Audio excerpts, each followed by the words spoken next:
All right.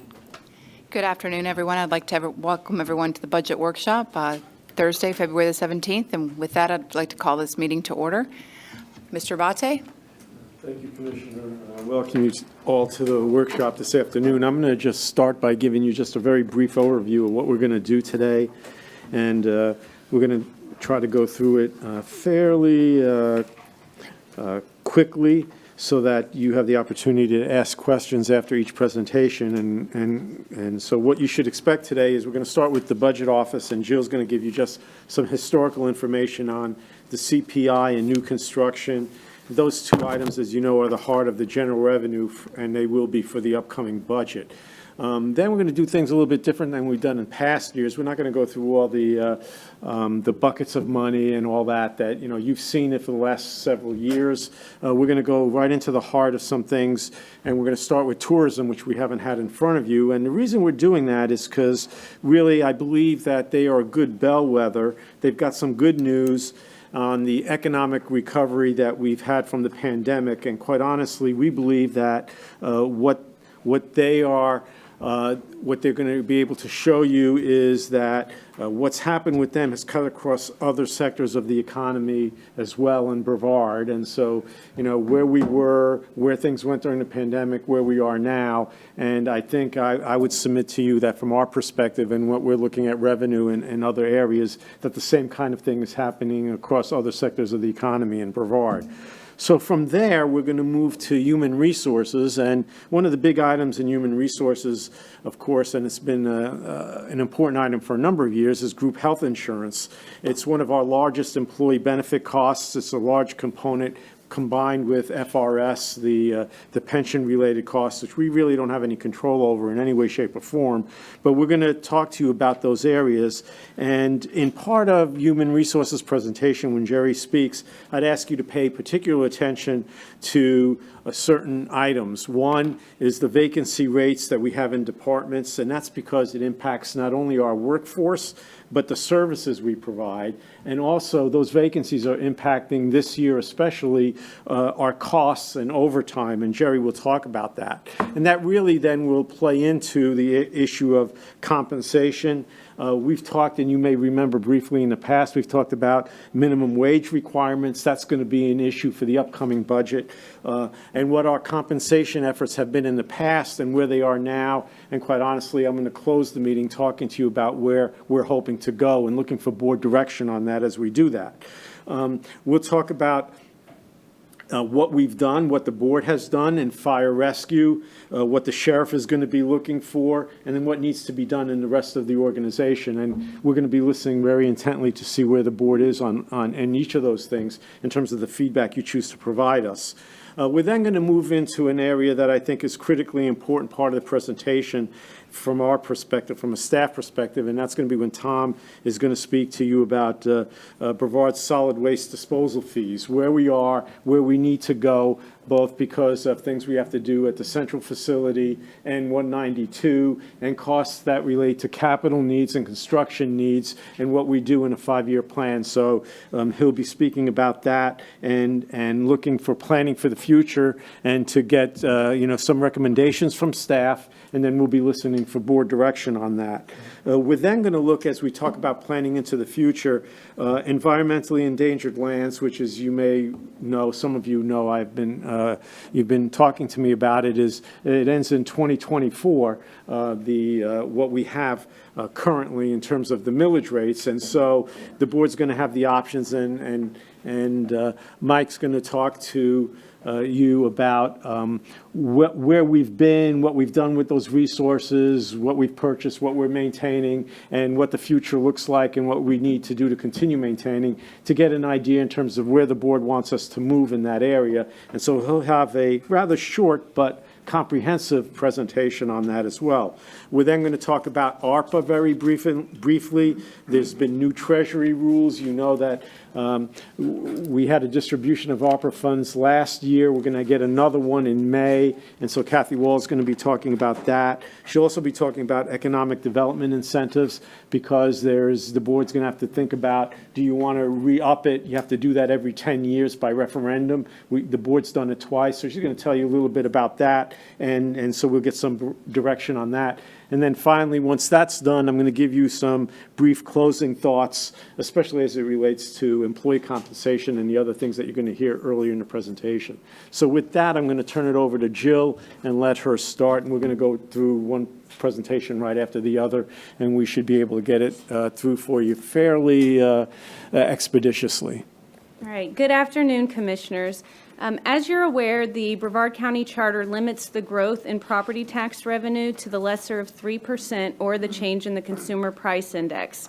And we also have many other revenue sources, including non-ad valorem assessments and user fees that are also tied to the CPI. So this chart illustrates the change in CPI since 2012, and this year we are looking at a change of 4.7% when comparing 2021 to 2020.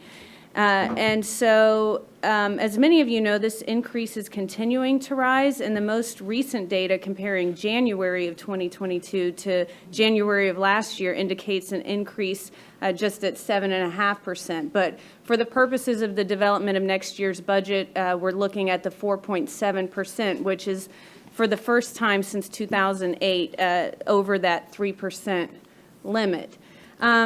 And in addition to showing you the change in the Consumer Price Index, we also wanted to highlight the cumulative comparison of other price indices, which we've reviewed in prior workshops. And this is important because local government's experience with inflation can differ significantly from the national average. So, of course, in Brevard County, we have a lot of capital improvement projects. We also offer many programs and services that require the procurement of governmental commodities and contracted services. So, as you can see in this chart, over the past 10 years, the CPI has grown by around 25%, while the municipal cost index is at 31% and the construction cost index is up by almost 40%. And as we work to develop the fiscal year 2022-2023 proposed budget and millage rates, and in accordance with our charter cap limitations, we will be looking at that 3% cap, which will be the increase in the countywide property tax revenue. So this chart shows what that looks like for the general countywide ad valorem revenue, or the general fund. Jill, do you want questions at the end or in the middle as you have the pertinent slide up? Anytime. Jill, have preference? It's fine, as long as it doesn't hinder the presentation, if it's a quick question. Okay, just a quick question. On the 10-year comparison, I'm just wondering why the initial year was starting other than 0. Because it starts around maybe 4%, depending on which of the baseline you're looking at. That's because when we looked at the baseline year for that year in 2011, it went up in that year by that particular amount. So Okay, the so year that's the before would preceding? have been, yes, All right, correct. thanks, Jill. Correct. Okay, so that, again, back to the general fund countywide ad valorem projections. If we're looking just at that 3% increase, we're looking at $5 million in general ad valorem revenue for an increase, and that excludes new construction, which we'll talk about on the next slide. But we also wanted to illustrate, again, since this is the first year where the actual change in CPI has been over 3%, what that would look like in terms of if the ad valorem revenue were to grow by that amount. So if we were to increase revenue at the 4.7% rate, that would be equal to an additional $2.8 million in general fund property tax revenue for the next fiscal year. And before you go on, let me say two things. We're going to be talking about one thing a little bit differently, the way you see these numbers this year. You know, in past years, you really haven't seen projections in terms of what the potential revenue growth was. But we wanted to give you that so you would have an idea of what the potential was. And we're also going to give you what the potential we expect expenditures to be. So you can see what it is relative. But I want you to be very aware that these are very preliminary, best professional guess estimates, and they can vary very substantially from what we ultimately get to. But what we do know is that we don't intend, and obviously, unless the board did something that went with a critical need that you needed 4 votes, you can't go higher than the numbers that we're talking about, at least with the general fund revenue projections. And then Jill will talk to you a little bit about the complementary aspect of growth, which is going to be the new development. Yes, and while we won't have the preliminary new construction numbers from the property appraiser's office until June, we do develop the budget based on historical data, and we use tools to forecast what that new construction revenue might be. And also, of course, keeping in mind that as those property values rise, because of the charter cap, we lower the millage rate in order to stay within those revenue limitations. So, and because new construction can fluctuate significantly every year, we looked at a moving average to project, and using this data, we can reasonably project what new construction revenue will look like for next fiscal year. And as Frank mentioned, we're going to look at that a little bit later on when we discuss the overall impacts to the budget. But at this time, we're going to go ahead and turn the presentation over to our tourism director, Mr. Peter Kranis. And while they're getting ready, let me say 2 things about that. One, we have no input from the property appraiser yet, and we're using a rolling average over the past, which is fairly conservative.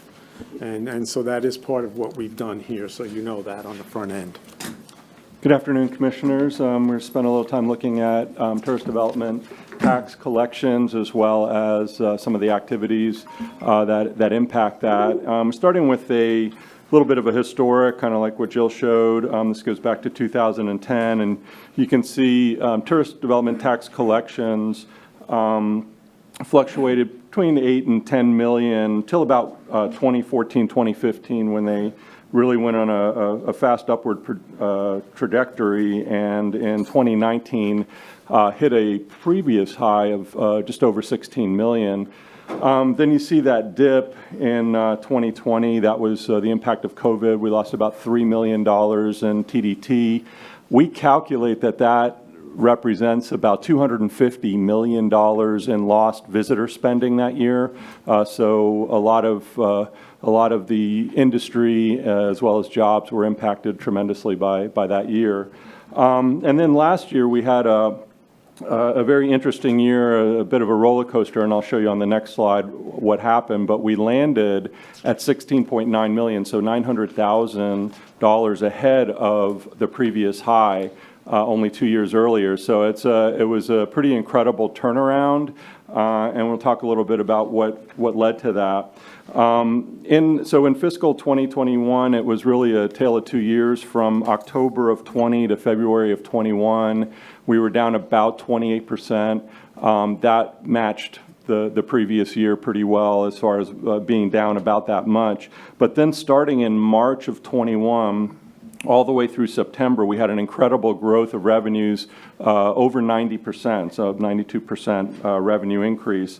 And a lot of the factors that led to that, we think there was obviously a heavy, desire for people to have outdoor experiences, return to traveling. A lot of people had not taken trips the prior year. We, of course, ran a significant marketing campaign last year, and we believe from all our tracking numbers that had an incredible impact.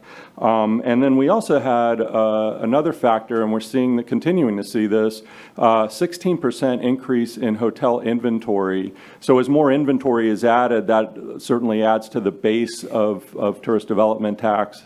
And we see that continuing probably for another couple of years, actually. So for this fiscal, for 2021-22, we budgeted $15 million. Certainly we're not sure at the time when we were doing the budgeting where we would potentially land, but we do think there's a good likelihood that we will not only exceed our budget, but exceed the prior $16.9 million actual. So we think we're on track to do that. The only concern right now that we're tracking is with all the new other states and other destinations that are opening up. Are we going to have as strong a summer as we had last summer? I think we'll have a strong summer, but I don't know if it'll be quite at the 22 level, so that's the only cautionary right now. The next chart is interesting. This is sort of breaks down how TDT gets allocated. So looking forward to the potential for a $17 million budget in 22-23, you can see how all the 5 pennies break down. The first section is the first 2 pennies, and you can see it's about 3.4 million per penny, so 6.8 million for the first 2 pennies. Advertising represents 25% of that's 1.7 million. Beach improvement is 30%, that gets about 2 million. Capital facilities, just under 2.4 million, and then cultural. And then you can see each penny from there. The third cent includes additional beach revenues. The zoo gets a percentage. A tourist information center gets a percentage. And then in the fourth penny, we pull some money from there to cover needs for our USSSA contract. It's a contracted amount that we have to keep in reserve, and then the rest goes to marketing. And then the 5th cent is 100% to marketing. So you can kind of see how they break out if we end up with a $17 million budget there. And then just looking forward, for our future projections, so, I mentioned 16% growth. We have nearly another 1,800 hotel rooms projected through 2023, so that's another 17% growth on top of the base. Would bring us to over 12,350 hotel rooms. Additionally, there's about 3,900 vacation rentals that we track, and that has grown. That used to be about 25% of the total TDT collections. Now it's representing close to a third of collections. So that's an area that's grown significantly as well. And you can see that in consumer travel patterns. Some of the other areas that I think will contribute significantly to our growth, Port Canaveral is the 2nd largest cruise port in the U.S. By the end of this year, they're expecting to home port 13 ships, so there's a couple more ships coming in, and that'll generate in excess of 2 million passengers every year. And then the airport has done a nice job of bringing in some outside operators.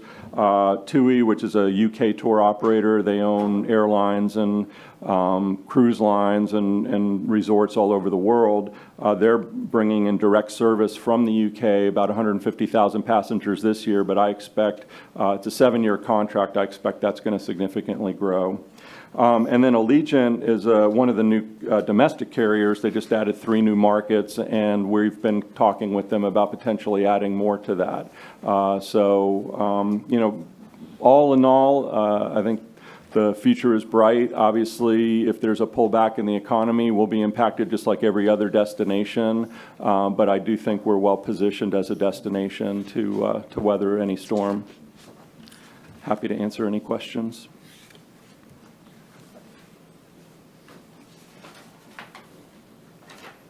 Thank you.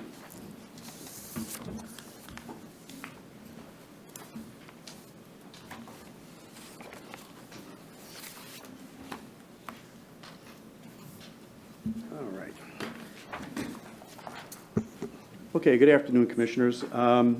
This afternoon, I want to give you a little bit of an organizational overview of some of the key areas in the HR world, give you a little situational awareness on some of the key components that we're having to deal with these days. So let's see, that way it's supposed to go. All right, so we're going to talk about the group health plan. I want to start with a little bit of history and then end up with some discussion about our trend, where we think group health is going to be going over the next over the next year. We'll then move into the personnel management area and talk to you about vacancies, overtime, and our compensation issues. And we'll finally wrap up with a conversation about recruiting and retention efforts, some of the things that we are trying to do to address the issues that we're going to bring up here this afternoon. So first things first, let's talk about group health and show you a little bit of history. These represent the employer premiums over the last several years. Even with the 2% increase in employer premium we took this year in 2022, we're still 6.5% below the premiums that we were generating in 2017. If we look back just one more year, 2016, we're about still 10% below where we were at our height in 2016. The numbers for right now, $918 per employee per month. We're generating about $11,000 per employee per year in employer premium. It's a fair amount of money, and what that produces for us is what you see here. We have had fairly consistent funding levels over the last several years. We're in that $50 million range for premiums. There are fluctuations based upon our rebates and recoveries. Some of this, there's some changes in timing of when we were getting, for example, pharmacy rebates. That accounts for some of the change. But just looking at the premium line, you're very consistent. Why are we looking at that? Well, while the premiums have been consistent, the expenses have not. And you can see the trend at the bottom of the page where we've moved from generating positive revenue to starting to run losses over the last 2 years. We just ended up our fiscal 2021 year with a $4.2 million expenses over revenue deficit.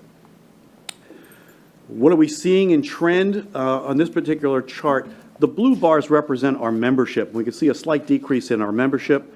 The red bar line is a reflection of our our expenses, medical and pharmacy. The green represents our premium. What I want to point out, obviously there is the gap between revenue and expenses. That's fairly obvious. But the startling component of this is you see the dramatic move in the chart, especially in the red claims line, in the latter half of last year and to date. That is a significant bump in expense that is significantly driving our trend. Right now, trend's running at about 8% a year, significantly higher if we just looked at the last couple of months. What are we looking at here? We're not entirely sure. This could be the result of delayed care, the care that's been put off during the pandemic. It could be COVID-related bounce, the expenses we're seeing in COVID. More than likely, it's a combination of the two of those that are driving our numbers for the last 12 months. If we switch gears, we look at the dollars in regards to a calendar year basically it's our plan year basis. Again, you can see our revenue. There is some minor fluctuation in the revenue, as I said earlier. That's a result of some of our recoveries.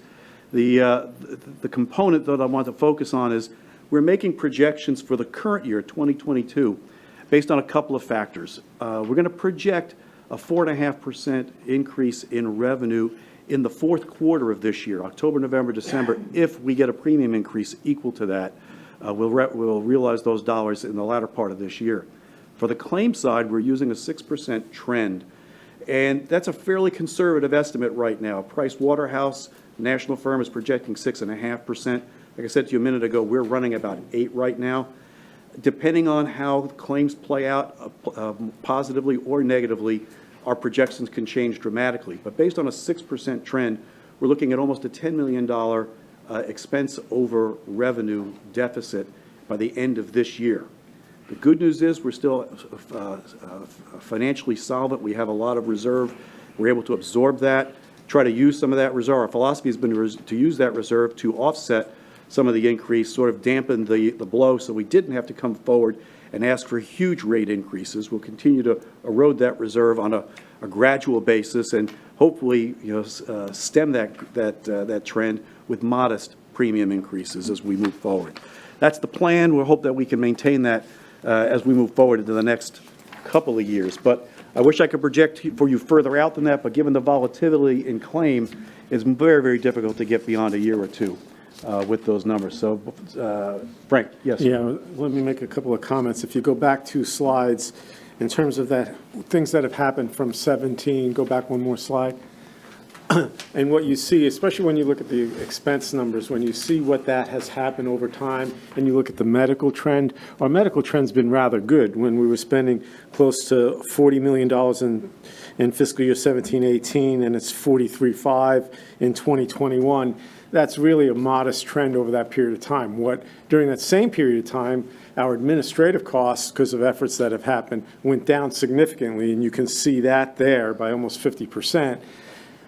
Our pharmacy costs, which has been happening to other employers as well, went up very significantly higher on a percentage basis. And that's something that Jerry talked about. While we got rebates and that offset a little bit of it, the overall expenses were significantly higher.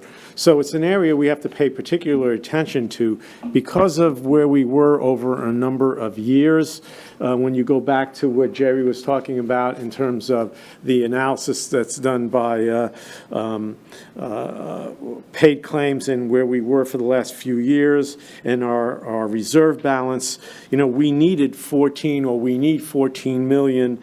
We have this past year 33 million, and that's given us the flexibility not to do what would otherwise be much greater increases, but that can't last indefinitely, and that's really why we have to go at least the 4.5%, but we'll listen to what the board has to say in terms of, do you need to do more than that? We won't need it for next year, but you're laying the groundwork for how much of a loss you're going to take the following year. And eventually, if you have to make up $14 million in a year, that's not going to be possible to do. So one of the things we're going to have to do is look at the plan design and other alternatives. We've held it, as you saw earlier, very steady from an employer as well as an employee perspective. And we were able to do that for a variety of reasons, and one of them was also the shift because of things we did differently that the board did as it relates to retirees and the burdens that they carry in terms of fully insured programs that are available. So in a nutshell, that's really where we are and why we are where we are with the health plan now. I'm just concerned in terms of our ending reserve balance, the trend that we've had over the recent past, and I appreciate the thought that we can use a portion of that to dampen the increases that we have to pass along.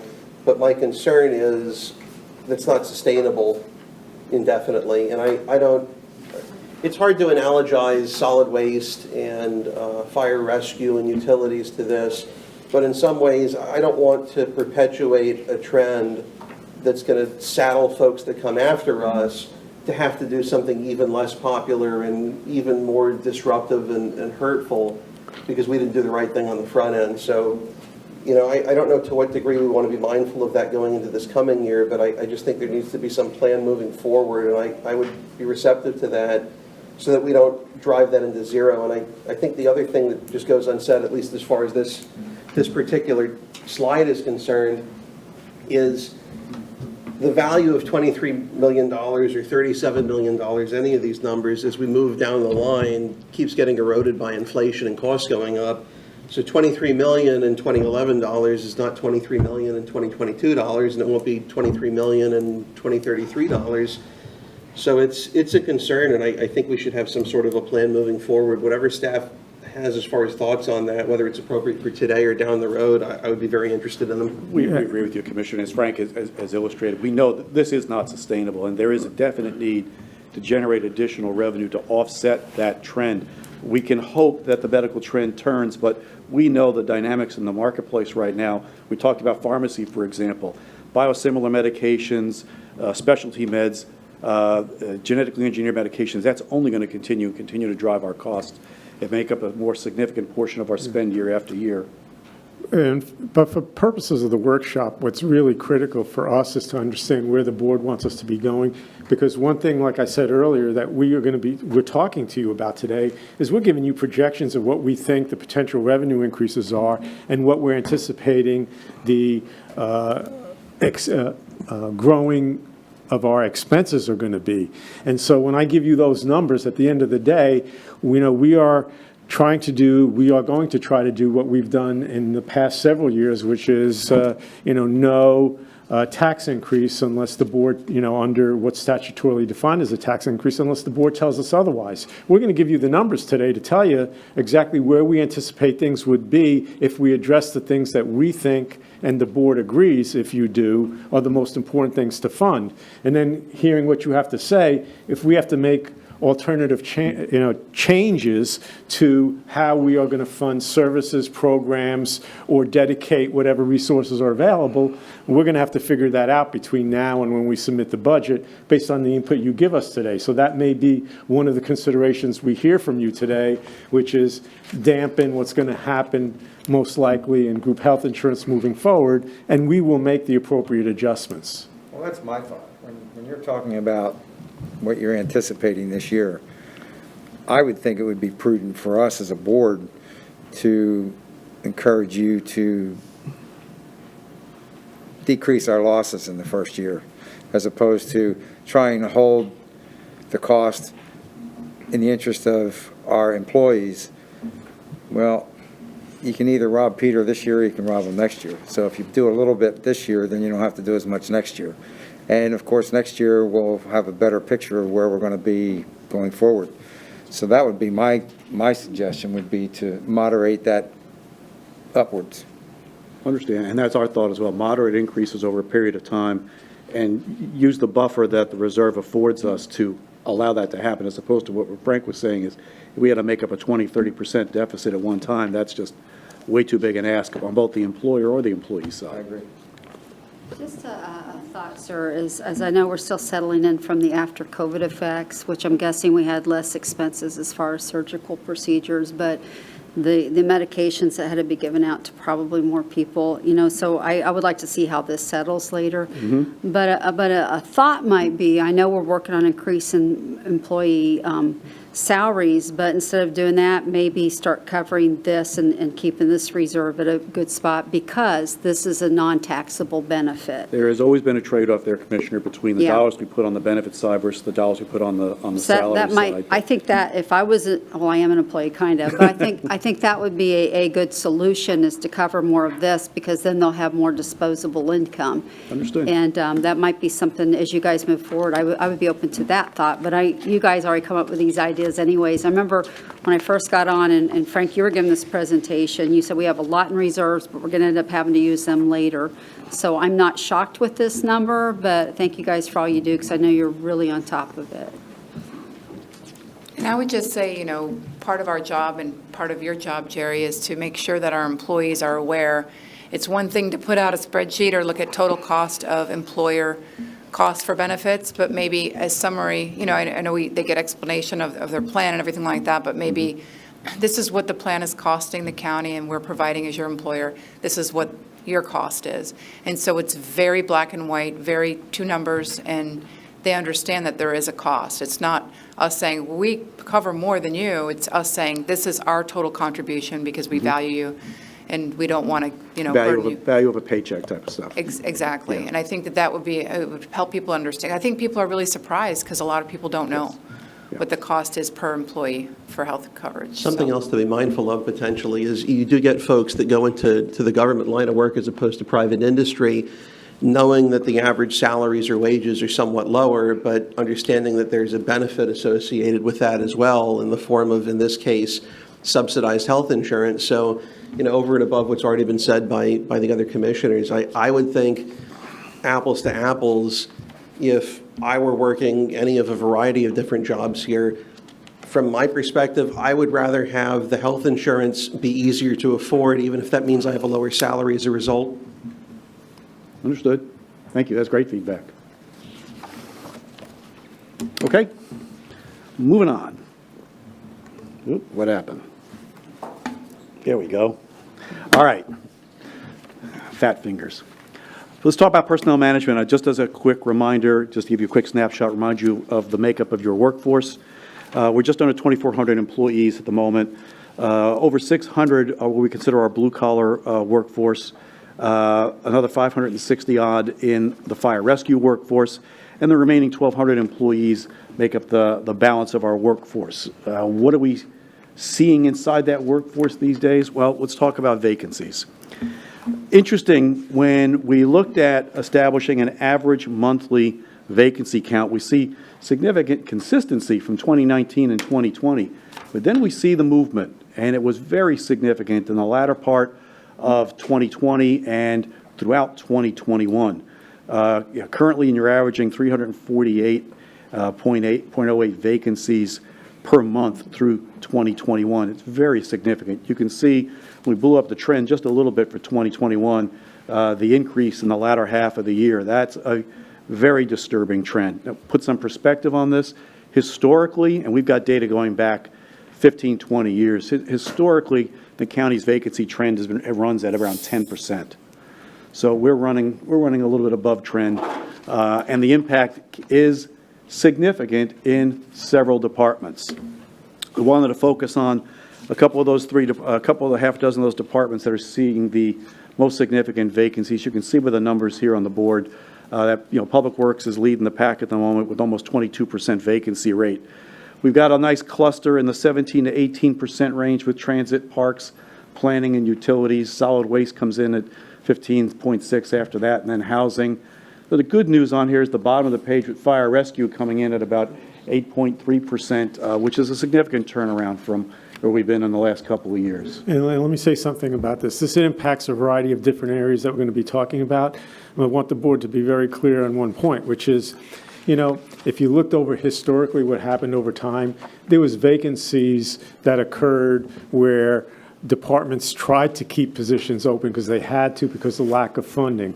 None of this is because of lack of funding or not available resources. It's inability to fill the positions with qualified people, which is a lot different reason. And so it's more disturbing because we can't provide the service and it's taxing the other employees who are here because we can't fill the vacancy. So it's for a lot different reason than perhaps when we had that 10% in the past. Was it really 10%, or were some departments trying to save some money in the personnel side to use for other things that they had to do where they didn't have the resources, where resources were somewhat more limited? Here it's because there's actually the departments in a lot of areas, some of the ones you see here, they're struggling to fill what are otherwise fairly critical positions, and you're going to hear a little bit about that as we move along. And I would just ask, I know we put information out there asking people and advertising and stuff, but have we thought about doing a career or job fair?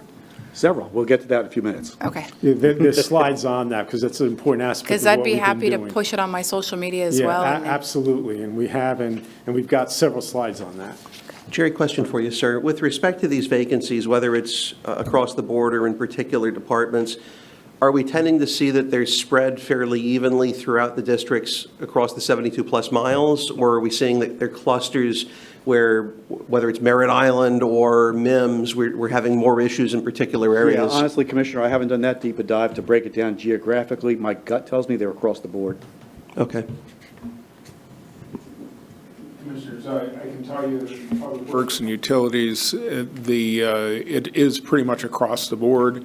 There's fluctuations, of course, but it is pretty much across the board. With solid waste, those are very centralized, and so it doesn't really apply so much there, but it's definitely just all over the place. And let me add one, not only geographically, but also interestingly, across the organization, from blue collar right through professional positions. So, it's cutting across. It's not only in one area, either geographically or type of position. And you see that just when you go out to stores. I mean, I went, the other day and saw how many restaurants are closed because they don't have the staffing for it. So it's cutting across a variety of sectors, but it's hitting us across a variety within all skilled craft positions, professional, engineer, administrative support. We've seen it in a variety of different areas. I would concur with my contacts in the community of business. As you said, it's across the board. I don't care if it's waitresses, cooks, engineers, construction supervisors, and construction workers. It's like they're not out there. I don't understand it, but I went through the same thing, I think, back in 08, 09, when we had, people couldn't find employees, and I don't know what the solution is. They're just not out there. And I don't want to steal the thunder, but we spent a lot of time on this presentation. There's several slides that are coming up to address all the issues that we've been just talking about in the last 3 to 5 minutes. Yeah. So let Mr. Jerry go on. with Mr. it. Body, not that we've read ahead and know that stuff. Oh, though. This might be why we sound so smart, but I think it's interesting, a phrase that was pegged out there, 2021 was the great year of the resignation. So I thank you all for finding competitive ways to be competitive for the workforce, because it's definitely a lot of work right now to get people back to work, so thank you. Absolutely. All right, so we wanted to touch on one of the more significant impacts of these vacancies. It's the impact on overtime. We look back over the last 5 years. It's interesting, the departments that we singled out here, with the exception of mosquito control, every one of these showed up as the leaders on the vacancy report. So there is a correlation there. You can see the dollars there. We've been averaging about $9.5 million a year in overtime. As a result, you can see where the breakdowns are and who the big players are. These are significant dollars that, if not spent in overtime, could be better used elsewhere. It's a question for us to answer. Continuing with the conversation about compensation, I want to remind you all of the conversation we had last year on minimum wage compliance and giving you some updated information from where we were a year ago. We've got a year under our belt, the first year under the new statutory requirements for minimum wage. We've given you 4 options to consider as we go forward. If all we do is meet the statutory requirements for minimum wage and nothing else, the investment is very minimal in the near years. But looking towards getting to the point of full compliance in fiscal 26-27, we will need to have invested another $2.1 million just to meet statutory minimums. And in doing so, if that's all we accomplish, we will have significant wage compression and maybe even some wage inversion as those minimum wage jobs overtake some of the other positions in the organization. So to combat that, we give you a couple of 3 other options. If we met the minimum wage requirements and proceeded with a 2% COLA, for example, we would need just over $2 million next year and over $11.5 million to get to full compliance if we maintain that approach. Now, that'd do a lot to meeting compression, but we're still going to have some significant compression in the later years, a few one-offs we're going to have to address. Avoid compression entirely, give everybody the new minimum wage and $1 an hour to every other employee. That was one of the options I think the board had asked to see the last time we had this conversation. And you can see the investment that needs to be made to accomplish that. We come up with a final option to say, what if we just did the greater of $1 an hour or 3% to employees? That would clearly take care of any compression issues, get us to meet all our statutory requirements, but the investment in that is extremely significant. Yeah, and let me point out a couple of things. One, this doesn't include fire rescue because they're under a contract, so they've already got what they've got going. So it's not for the 2,400 employees, it's minus those 500, so it's for 1,900. Does not address the charter officers, and this is not just a general fund cost, this is for those 1,900 employees, what would happen. So as we develop the budget and we do other things, but we had to give you some kind of benchmark to give you an idea. And I will tell you, you'll hear me say it at the end, option number 4 is where we're going to try to go because it's important for a variety of areas and things when we have across-the-board problems, getting to that 3%. You can see the difference between $1 an hour and 3%. There's very little difference, but I can tell you filling positions at the professional engineering, the director level, assistant director, senior, which we're doing, and you're going to hear a lot about succession planning today, finding people for positions at our salary scales. You can't go out in the market, I'm telling you. We're really struggling to find people who are willing to come within the organization. So not doing as much as we can do, and that's where we have to balance what we do on the benefits side with the compensation side, because if you don't have them here, they won't come with the compensation. Keeping them with the benefits isn't, you can't get there. So we have to balance it in ways. So we're going to be listening very intently to what you have to tell us as we go through those numbers. So why don't you go through some retention? I would just like to say I don't disagree with you. Yeah. Obviously, you have to be competitive in the marketplace with what you're paying, but I don't think there's any silver bullet. I don't think there's an easy answer. No, I'm not sure you couldn't put a bigger number on this and still solve your lack of employee. Right, and you're absolutely right, because I'm not so sure that salary in itself, and we've talked about this internally a lot, would solve our issue wherever you go with the salaries, because it's not necessarily that. And we dealt with that, as you know, with Waste Management, when they were dealing with issues with their drivers and what they were willing to pay, et cetera, which is way above where we could ever be with our comparable position of that nature. And they still struggled for a significant period of time. I think to help us make this decision, we're going to need that four-year trajectory, because every year for the next 4 years, this has got to bump up. So the minimum's going to hit 15 soon. So my question would be, if we keep doing 3% with that, with the dollar, I need to know in another 4 or 5 years it's even affordable. Yeah, So that's we- Well, that's what you're we seeing. have it there on there. It's the second number on each one of the. It's roughly $4.5, Never $5 million mind. a year. And Okay. that will Okay. total out to Yeah. that. Okay, well, then the other questions can make me sound smarter. Are we going to be able to sustain this? Because with this, I know we have to do the FRS matches and all the other things. So thank you for, I should have looked at them. Kind of wish I hadn't said nothing now. But just moving forward into the years, Mr. Abate, do you think in your budget you're going to be able to make this sustainable? I know we're a service organization, so people are number one of importance. And then my other question is, over the past year since we've been on here, what's the amount of increases we've been able to give employees since we got on? Well, Show you you that probably looked and you right see now. that's in a future slide. We've got that for you. I didn't look So thank that you for hard, looking so, ahead and- okay. Well, and come knowing on, we were don't gonna tell ask on me that and now leading anyway. us to that. Okay. So Jerry, why don't you go on to that one? Okay, so with regards to compensation and how that affects us in our retention efforts, just a reminder, a couple of years ago, we engaged in an evergreen, or what we call the evergreen salary study, where we targeted key positions in an effort to become more competitive in specific areas and job descriptions. There was also some fallout from that. We dealt with compression that came as a result of the evergreen study. So there's been some movement there. In addition, we've done a number of reclassifications, and we've been pushing the notion of career ladder development so that we can afford some movement for folks, some vertical movement in lieu of waiting for vacancies to get promotions. We're going to talk more about career ladders in just a minute, but to show you how we have been unable to keep up with inflation, just looking at you're looking at a 12-year history of our COLAs. And it's worth pointing out fiscal year 11-12 with the negative numbers there. We actually gave a 2.5% COLA in fiscal 11 and 12, but that was the same year FRS took 3% from employees. So the net result of that was a loss of 0.5% to actual paychecks. Over just that 12 years, you can see the numbers there at the bottom of the page.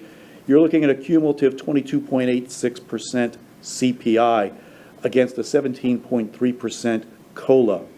If we look back just another 2 years, because we went without COLAs for quite some time, if we look back to fiscal 2008, 2009 to date, the deficit is even more significant. You're looking at almost a 29.5% CPI against that 17.3% COLA, roughly a 12.6% deficit. So we've not been able to keep up. And you remember what's happened during 2008. That's why we didn't go back that far. You know, the economy tanked and everybody was struggling. We had to have furloughs. We did a lot of things to try to keep things going. But like you were talking about, commissioners, earlier, on the benefit side, we've tried to leave things and not increase the costs during these years for employees. The board's been very sensitive to that. And so when we looked at what happened and what is happening with health insurance as a benefit, you know, the board, outside of the 3%, which the state put on in FRS in fiscal year 11-12, we haven't increased anything for employees in terms of the premiums they pay for themselves or their families. We've tried to maintain that as best we can. We did have some adjustments to the health insurance program, but in terms of the premium increases, we've tried to leave it flat, especially as we went through this period. And you see that you know, the board's done a lot in terms of the COLA. We haven't really kept up with it in a 12-year. For the reasons that Jerry has spoken about. Mr. Abate, did we only give the COLA amounts? I thought we did a little bit better than that last year. Is this the amounts we actually gave as a commission? Yes, ma'am. Yeah. Thanks. we worked very hard to be sensitive to the fact Now- that we did not want premiums to erode the little bit of COLAs we were able to give. So. Employees did get, as you know, last year, you remember there was that, when you used the CARES funding for certain things, but those were one-time dollars, so we didn't include that. Okay, well, as long as we're talking about recruiting and retention, let's take a quick snapshot of what's been going on there. Clearly, as you all have recognized, we've already said it a couple times this afternoon, recruiting talent today looks very different than it did just a year and a half, 2 years ago. We've had to resort to a lot more virtual recruiting, in part because of COVID, in part because we've had to reach a little bit further afield to find talent and try to entice people to come to the area. The labor market's expectations, again, you guys touched on it already. It's just not about salary and benefits anymore. The current labor market is looking for other things. One of those other things is telework. We knew that was a trend coming. It was accelerated as a result of COVID. And, we've been saying the genie's out of the bottle now. Folks have gotten accustomed to employers being able to accommodate telework. That's the demand right now. We're losing people to other organizations who can afford more telework. It doesn't work for us in all of our organizations, so it becomes problematic in our recruiting and our ability to attract that next level of talent. We talked a little bit about the labor market. I wanted to share with you, these are just some comments that have been made in the media just in the last month. The first one is from a local construction company that employers in every job sector are seeing challenges with hiring and retaining workers. Construction, education, engineering, the blue-collar workforce is tech, particularly difficult to find employees. Career Source Brevard, employers may have to lower their qualifications in order to, than they have required in the past in order to attract more talent. Speculation maybe that we've asked ourselves, where are all these people who have left the labor market gone? What are they doing? Well, there are a couple of thoughts on that in the HR world. We believe that previously two-income families have opted to become one-income families. Again, some of that was driven by COVID and the need to maintain some presence at home to deal with school and child care issues. Folks have become accustomed to that, and they're working on the one income. Second, Commissioner, you had mentioned the Great Resignation. It's a real thing when we start talking about the baby boomer generation, employees in their late 50s, early 60s, opting to leave the workforce now and not return. ZipRecruiter, a national online recruiting firm, has thrown some numbers out there to demonstrate that, in their opinion, the record low ratio of unemployed people to vacancies has created probably the tightest labor market they've ever seen. This is not just local. This is all over the world, all over the country. The Florida Department of Economic Opportunity's chief economist, there are more job openings than there are people looking for work. There's a lot of churn, people moving from one job to another in the market. It's indicative of employees' belief that they can find that next job and get a better position than the one they're currently leaving. You can see our numbers here, the most recent unemployment numbers I was able to find for us. When we look back towards the start of the pandemic, when we were starting to see the shutdowns, 13.2% unemployment in Brevard County is now down to 3.2% at the end of December this year. That's a significant number of people no longer in the workplace looking for employment. Yeah, it's a job seeker's market is probably the understatement of the year. What are we doing about that now that we've addressed that as a particular problem? Well, we've engaged in significantly more targeted recruiting than we have done in the past. We're reaching out to the veterans community particularly. We're working with Patrick Space Force Base in their career transition office, trying to take advantage of a Department of Defense program where the DoD will pay 6 to 9 months of salary for a service member transitioning from active duty to civilian work. We've been able to attract at least one individual through that type program. We're participating in military job fairs, both virtually and in person. We were in Tampa last month. We're going to go to Jacksonville in March to go face-to-face and try to find those transitioning service members who can fill a lot of the positions that we have our greatest need in. We're emphasizing the use of internships with our workforce through student programs at the high school and college level, in addition to trying to work very closely with the vocational certification programs at the high school to fill our programs. We're going to talk more about that on the next slide. Career ladders and succession planning, those are the other tools we have available to us. in an effort to retain talent and keep good people here. Wanted to spend a minute or two talking about the relationship we've been developing with the school system in their career technical education, or CTE program, the Vocational Studies. They've got some 50 different vocational programs to get certifications for students. They can put them right to work after high school. We've been reasonably successful in placing some of those students in public works, central services, in planning and development, both in volunteer and internship positions, and in one or two occasions, we've actually turned them into full-time employees. So we're looking to move the needle forward on that a lot more this school year. We're also very proud of the movement to help us create the Brevard Public Schools Fire Academy. We've been working on this for several years in partnership with Brevard County Fire Rescue, the school system in Eastern Florida, to create a fire academy at the high school level. The goal is to attract high school students to the fire service, get them trained up, provide them scholarship opportunities, put them in a position where we can try to generate some brand loyalty and get local high school kids to consider Brevard County Fire Rescue as a primary employer at graduation. We're happy to report that we have targeted August of this year to start our first class at Palm Bay High School, and the interest so far at the student level has been exceptional.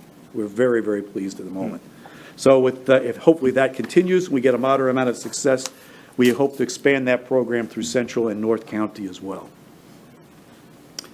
Succession planning, just a brief primer. Look, succession planning, easy for me to say, has always been important to us. Look, it's always been critical to the organization's future success, creating an effective process for recognizing talent and developing it, enhancing it, moving folks into a position where we can fill the positions internally. Well, this year we spent some time, created a task force that was led by 2 Lean Six black belts to look at what we're doing with succession planning. And that group came up with our Brevard County Succession Planning Toolkit. We've developed a succession planning matrix where the department directors have been asked to identify their key critical positions and the individuals they believe will be in a position to step up and fill those roles. Once you've identified those individuals, we need the departments to then work on individual development plans, specific criteria necessary to move those people from the planning stage to make them successful when they ultimately assume the roles that we're identifying them for. And lastly, I think the tool that I'm most excited about, I think this is a great addition to the mix, is the Transitional Knowledge Plan. Think about this as the letter you would leave your successor. What do you need to know to be successful in this job? What do you need to do tomorrow and the next day to keep the ball moving forward? To the projects I'm working on today, the critical components, the staff, the contacts, everything you need to know to hit the ground running. To develop a formal knowledge plan and have that ready to go is going to be really important, I think, and very, very useful to those people when they assume their successor roles.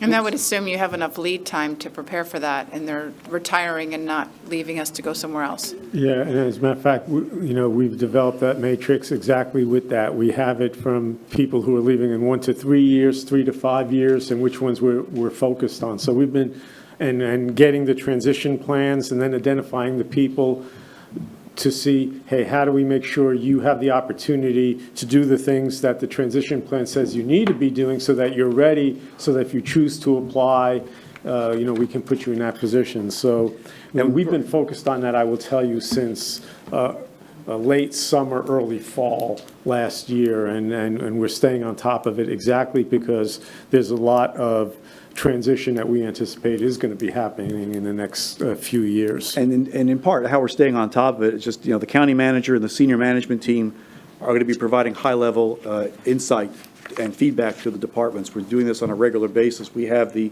career development manager coming to the senior management meetings every 2 to 3 weeks to give us an update on what the departments are doing with this.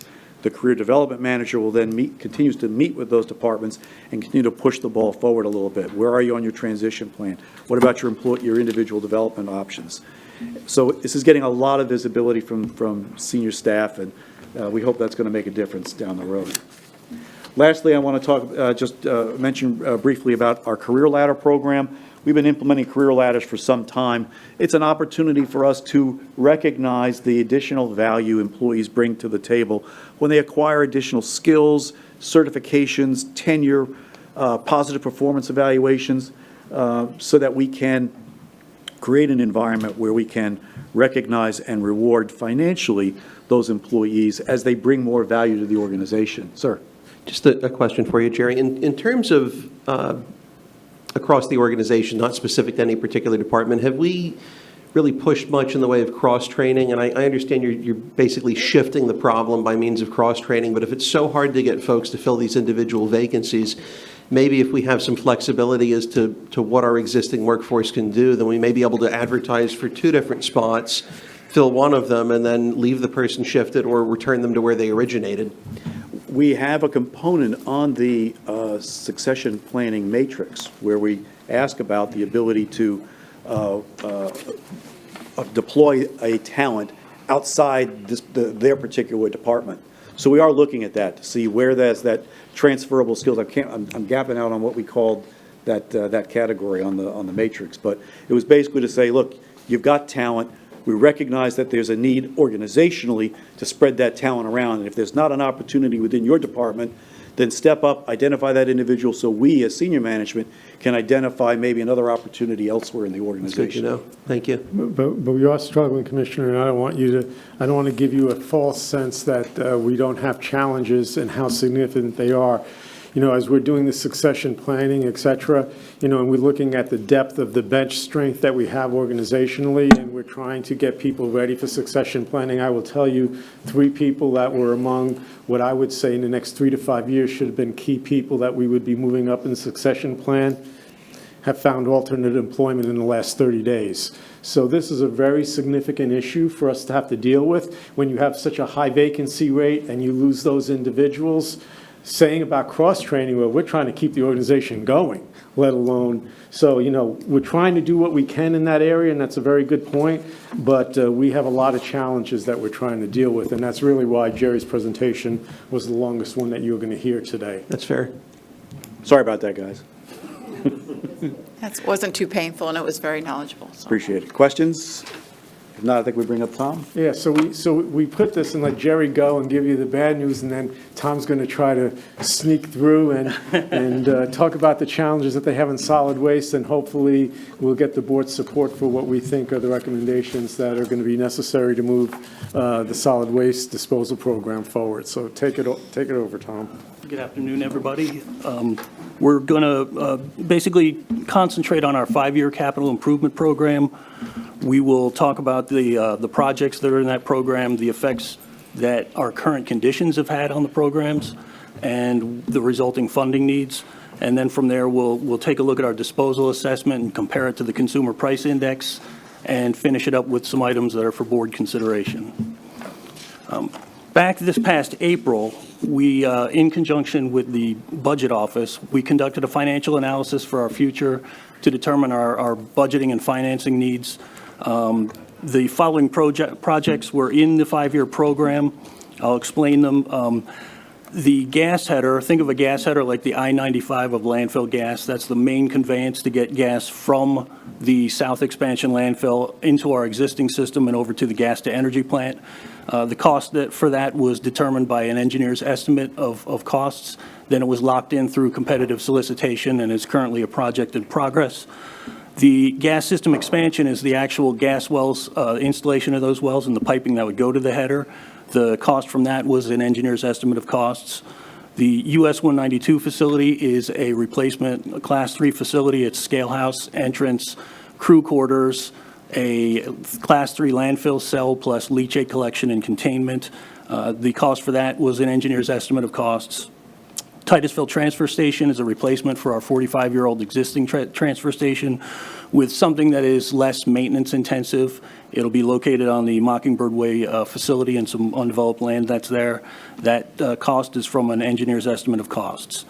CDF Cell 2 is a 41-acre Class 1 landfill cell that will be located west of Cell 1 at the South Landfill in Cocoa. And Those costs of $25 million was an engineer's estimate of costs.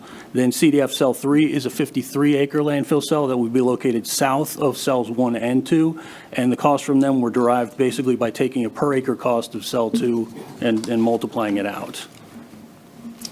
Then in January, we did an update on all of this, and what affected the costs for these, especially, was the rising inflation, our related construction cost increases. Another thing that had to be adjusted was the schedule for Cell 3. For two different reasons, it needed to be moved up 2 years. One is the increase in the upcoming waste, in the incoming waste stream. We've had a 12% increase in waste, not only from, let's say, cleanouts and projects from COVID, but also the new construction that has happened in this county.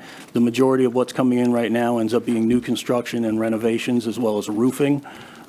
Another thing that has increased is since the ban on land application of biosolids, we've seen a 19% increase of that coming into our facility. That, coupled with the anticipated impact of the Sarno Road landfill reaching full capacity, the amount of waste that's disposed right now in Sarno Road landfill represents 20% of what is disposed of at the central disposal facility. So once all the waste that would have gone to Sarno is diverted to central disposal facility, that's an instantaneous 20% increase in waste. So this table pretty much shows the first two columns are the projects we just went over. The next column over is the adjusted costs. For the gas header, it's a reduction in cost because it was a project in progress. We've already expended some of the funds in fiscal year 21. The expansion system, the cost did not change because we did some value-added engineering to try to keep materials and construction costs from rising. 192 facility is from an updated engineer's estimate of costs, and actually I am anticipating an additional updated engineer's estimate of costs at the end of this week, and I do not anticipate it to include a reduction in cost. The Titusville transfer station was another engineer's estimate update. Cell 2 was the result of competitive solicitation. That's the cost of the actual construction and engineering oversight and certification. And that was somewhat of a shocker to us, and I can tell you that it was also a shock to every county solid waste department in the state of Florida. The word has traveled fast. And of course, Cell 3 is just breaking down Cell 2 into a per acre basis and getting that cost. Like Jill was saying in hers, with the construction cost index being up 40% since a certain time, we've seen that basically in less than a year's time. We've seen almost a 40% rise. We're subject not only to the increases in construction costs, but a lot of the materials that are used to build these landfills are from petroleum-based products, so we're also tied to the cost of oil.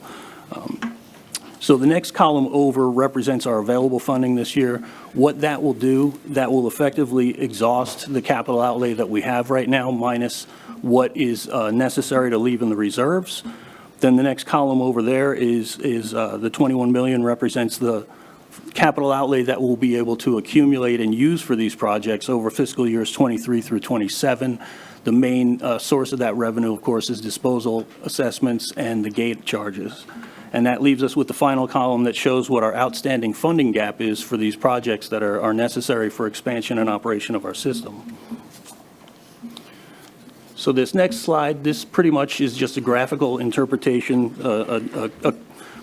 a comparison of our disposal assessment with the impact of the consumer price index for garbage and trash. Now, I'm only going to use the residential disposal. Commercial disposal assessments are just a multiplication factor of residential. They would track up and down the same and would just clutter the graph. But what you're looking at is the solid blue line represents our disposal assessment history. Starting in fiscal year 91-92, it was $61. It ends up in fiscal year 22 at $57. The dashed blue line represents one of the items that's up for board consideration. I think this serves as a good visual in fiscal year 2022 to compare with the red line, which is what the assessment would have been had it been tied annually to the consumer price index for garbage and trash, starting from the fiscal year 93 on.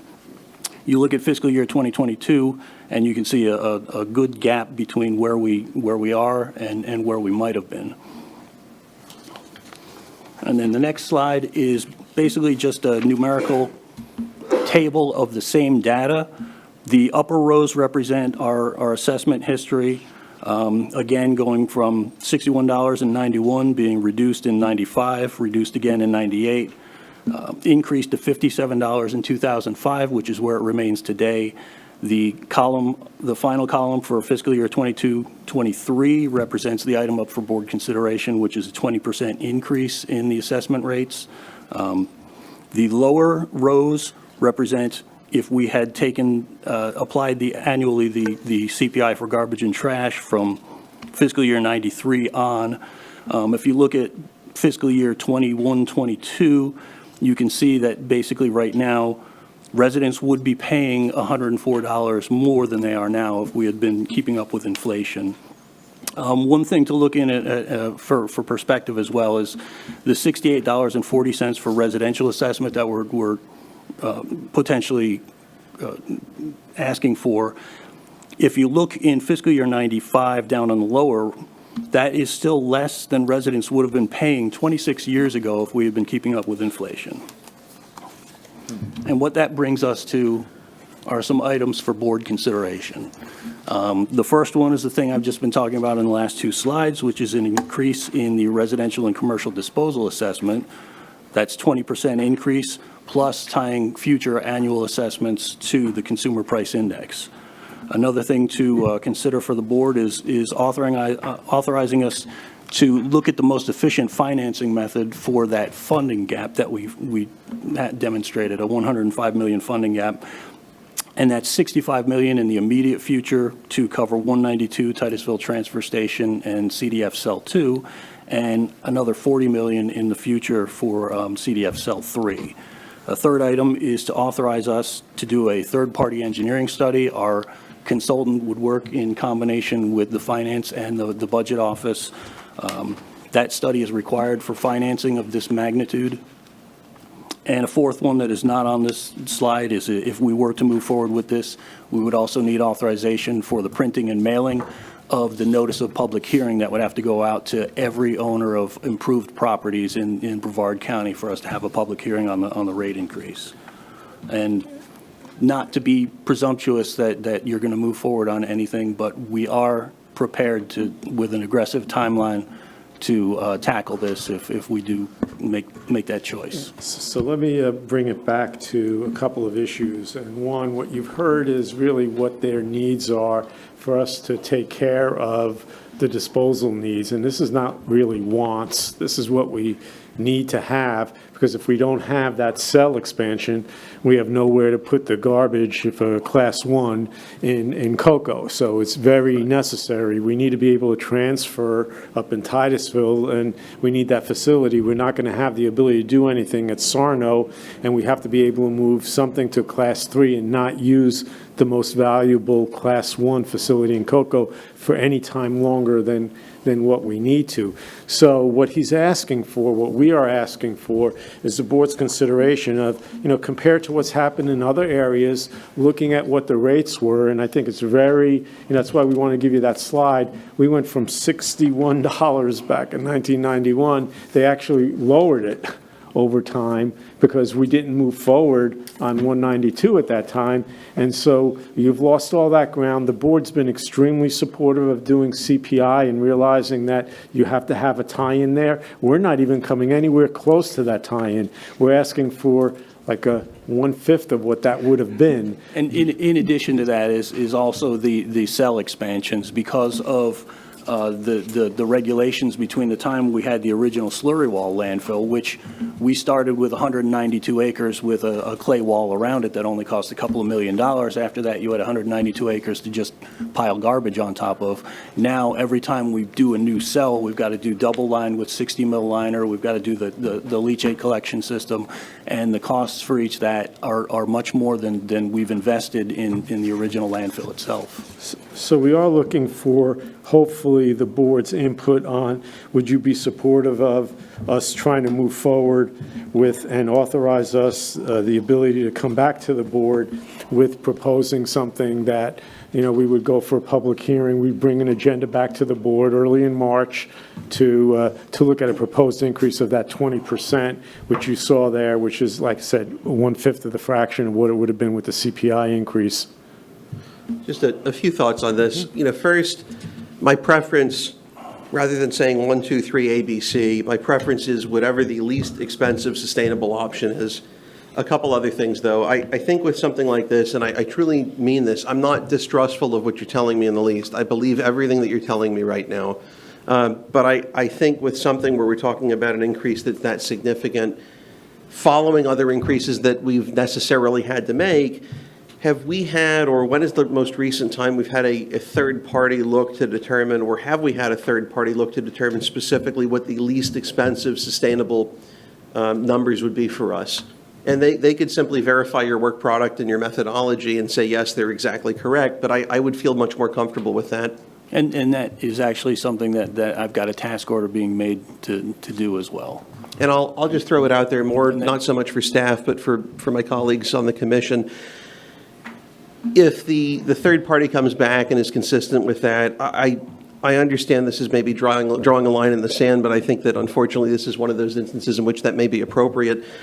I'm not going to vote for anything along these lines, even if that's what the third party says, unless we also agree to have some funding set aside to do a feasibility study looking at bringing in waste collection in-house, because I think that's going to put us in a position where we can stem the overall increases that folks that are relying on our system face. So I defer to staff in terms of what the cost is. I know some high numbers were floated for a feasibility study when I've had some informal conversations with them in the league of maybe 200,000.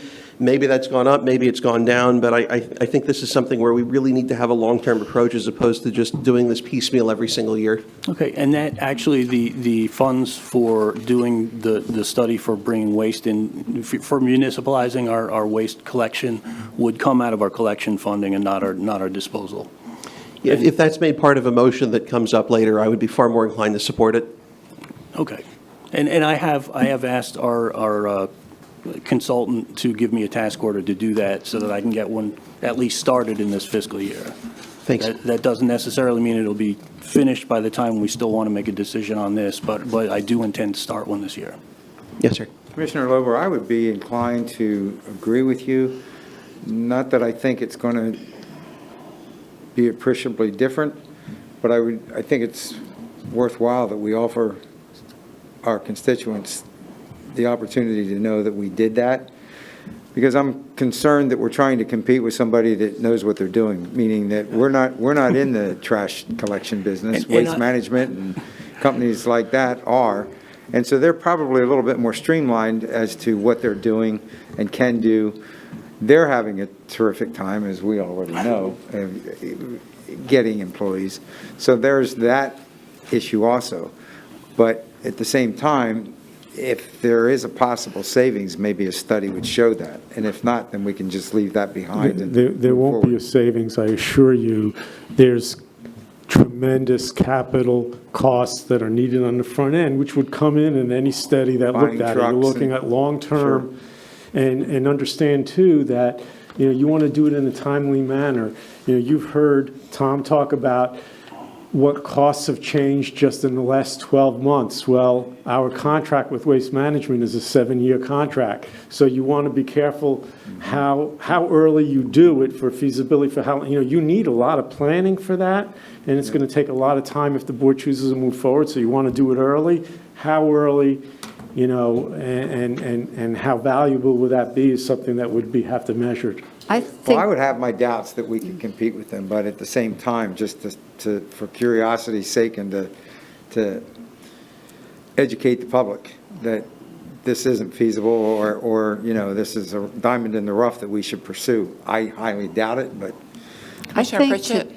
Thank you. trying to I think jump in for to do that, or I think we're talking about two different areas here right now, and so that might be a discussion. My guess on this is the upfront capital cost is going to really bite at first. So there's going to be an increase to do that. So we're probably going to have to get the analysis of how much more they're going to pay up front to cover that, or with loans. And I know interest rates are about to get 4 pops this year. And trying to get loans and bonds are going to be very, very expensive unless we got a lot of cash sitting around, which Jerry kind of used it all up. So just a question, how's our reserves? We've been kind of kicking this around for a while, and I remember we found a way to find some more reserves, because you used to be Yuri, but you're not now. So how's our reserves? Are our reserves still taking a bump down? Are we stable with that? Or Our reserves are stable. We have eaten into a little of our capital reserve because of the increased costs Okay. that we have right now. The amount of vegetative waste that's coming in and the cost of processing is right now, we have pretty much gone over our budget for this fiscal year, and we're not even halfway through at this point. But they are fairly stable, but there are reserves that are required by law to be held back, which are reserves for closures. We have reserves for operating. There are other reserves that we need to have reserves set aside for the first 3 months of the next year, because we need that money to operate before the new tax money keeps rolling in. So there are certain reserves we need to keep behind. We need reserves for equipment, which is the depreciation of all our rolling stock. So the reserves right now are in decent shape. It's just the capital reserve that we had for projects like this is nowhere near what we need for the expenses that we're seeing. I went back and looked at the 1991 numbers, Mr. Bhatti. Like you said, we actually did a decrease. And that probably wasn't the best move we did back then, because I know we had to make some changes here recently as far as some charges for reserves. But I took that number and then made the change to $68.40. And that's only a 12% increase instead of 20. So I think from cutting it back, we kind of hurt ourselves here. So if we go back to look at the numbers that we were at a time of $61 to now, it's only a 12% increase. I shouldn't say only. But, another thought, and I don't know where we are on this, but we're talking about the new construction. Maybe we need to go back and examine the impact fees and see if we maybe need to make a little bump there to help with these types of costs. I don't know, but we don't do those, and I know we're going in the hole, and that's probably why we're having to do this.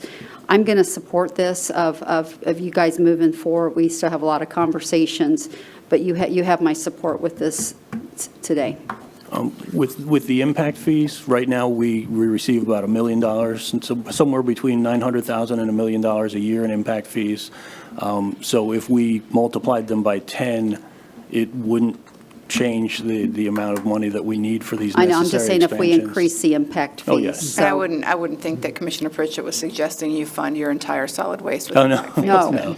But we I can. should pull it off, but. Right? We can do a study on that as well. I don't think a study has been done on impact fees since '91, as a matter of fact. And I think my largest concern is, again, we're playing makeup for all of these departments that we haven't had increases over the last 10, 12, 14 years. And how many departments are we going to say, I'm sorry, you're going to have a 20% increase in your bill, but you don't have a 20% increase in your wages? I mean, you talk about people making and what they're making and what their households can afford. I'm not comfortable at 20%, even though it's a few dollars and you or I might be able to afford it. But that with the utility increases, I'm not comfortable with it. You already know how I feel about the landfill in 192. So, and I know that was a huge part of our solid waste costs. So I'll just throw out a couple I'm other, not going to support a 20% increase. I'll just throw out a couple of other thoughts that I've not brought up or I've not heard, at least thus far. I don't like a 20% increase, but if the choice is, and I'm just throwing these as numbers for hypothetical sake, if it's 20% now or 33% next year, it may be better to split it over a period of 2 years, because we're essentially delaying the pain and delaying a more severe pain if we don't keep up with what our costs are. I mean, obviously, we have to balance at the end of the year, not factoring in the reserve, either replenishing it or depleting it. We don't have an option but to balance out. I think, as far as the comments that have come up both from staff and from commissioners with respect to the potential thought of bringing in waste collection in-house, like, for instance, Rockledge or Titusville do, there are at least a couple of different, perhaps harder to quantify benefits that may be associated with that, apart from just the numbers we have now versus the numbers that it would cost. First, you have a potential to stem future increases because we have to put that out to bid, or we have historically put it out to bid every 7 years. And I don't know about the other districts as much as I know about my own, but I can tell you that over the past couple of years, and admittedly it's gotten a lot better in the past few months, we had terrible service for a long period of time. So in a sense, if we can guarantee decent service, I, for one, would be happier to pay a little bit more to get far better service if that's the choice, if they really are going to pick up when they say they're going to pick up. And lastly, I would just point out, even if we don't go forward with bringing something in-house, over and above the benefits that Commissioner Smith talked about by way of being transparent with the public and letting them know you really aren't getting ruined to the extent that you may think you are with what you're paying, if we can indeed show that that's the case. The fact that we're willing to expend some funds in doing a feasibility study, I think will serve, if nothing else, to indicate to the folks that may serve to bid or may choose to bid down the road in the next 7-year contract cycle, it may serve to indicate to them that, if it really does come back ridiculously, the county has expressed some level of interest in bringing this in-house. So it may stem those bids down the road, even in a way that we can't necessarily tie back to the feasibility study. But I think there are a lot of reasons to consider going in that direction. But for reasons different than Commissioner Zonk, I'm not going to support it today.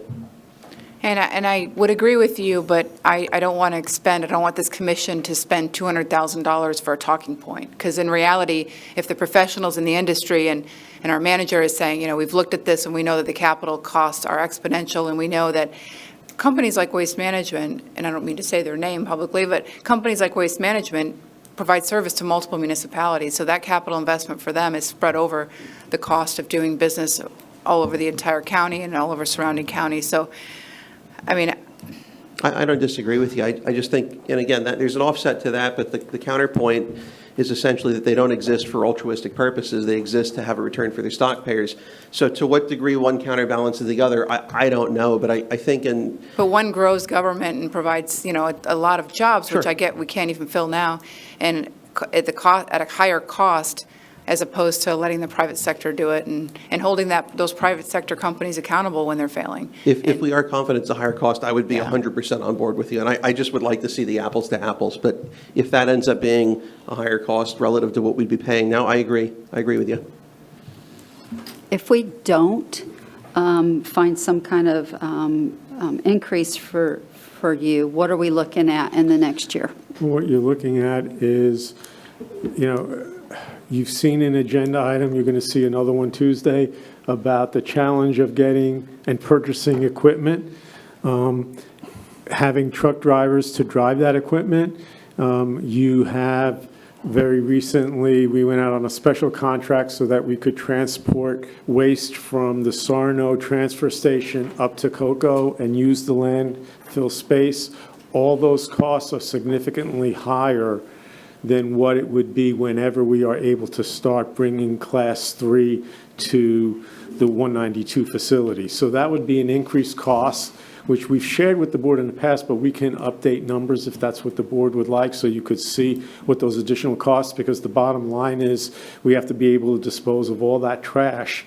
And our option is you're either going to bring it to the Class 1 facility and have those additional trucking costs where we don't even have the trucks. It's going to take us, it's how many days, Tom, to get those 9 or 10? It's a 480-day build and deliver turnaround time for semi-truck tractors. And I believe you're going to see, 11?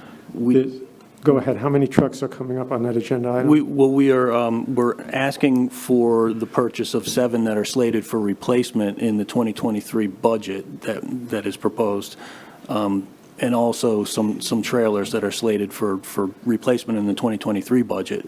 We just would have to start the purchasing process now for us to even be able to receive and utilize those trucks in the next fiscal year. What kind of trucks are these? These are Mack semi-truck tractors.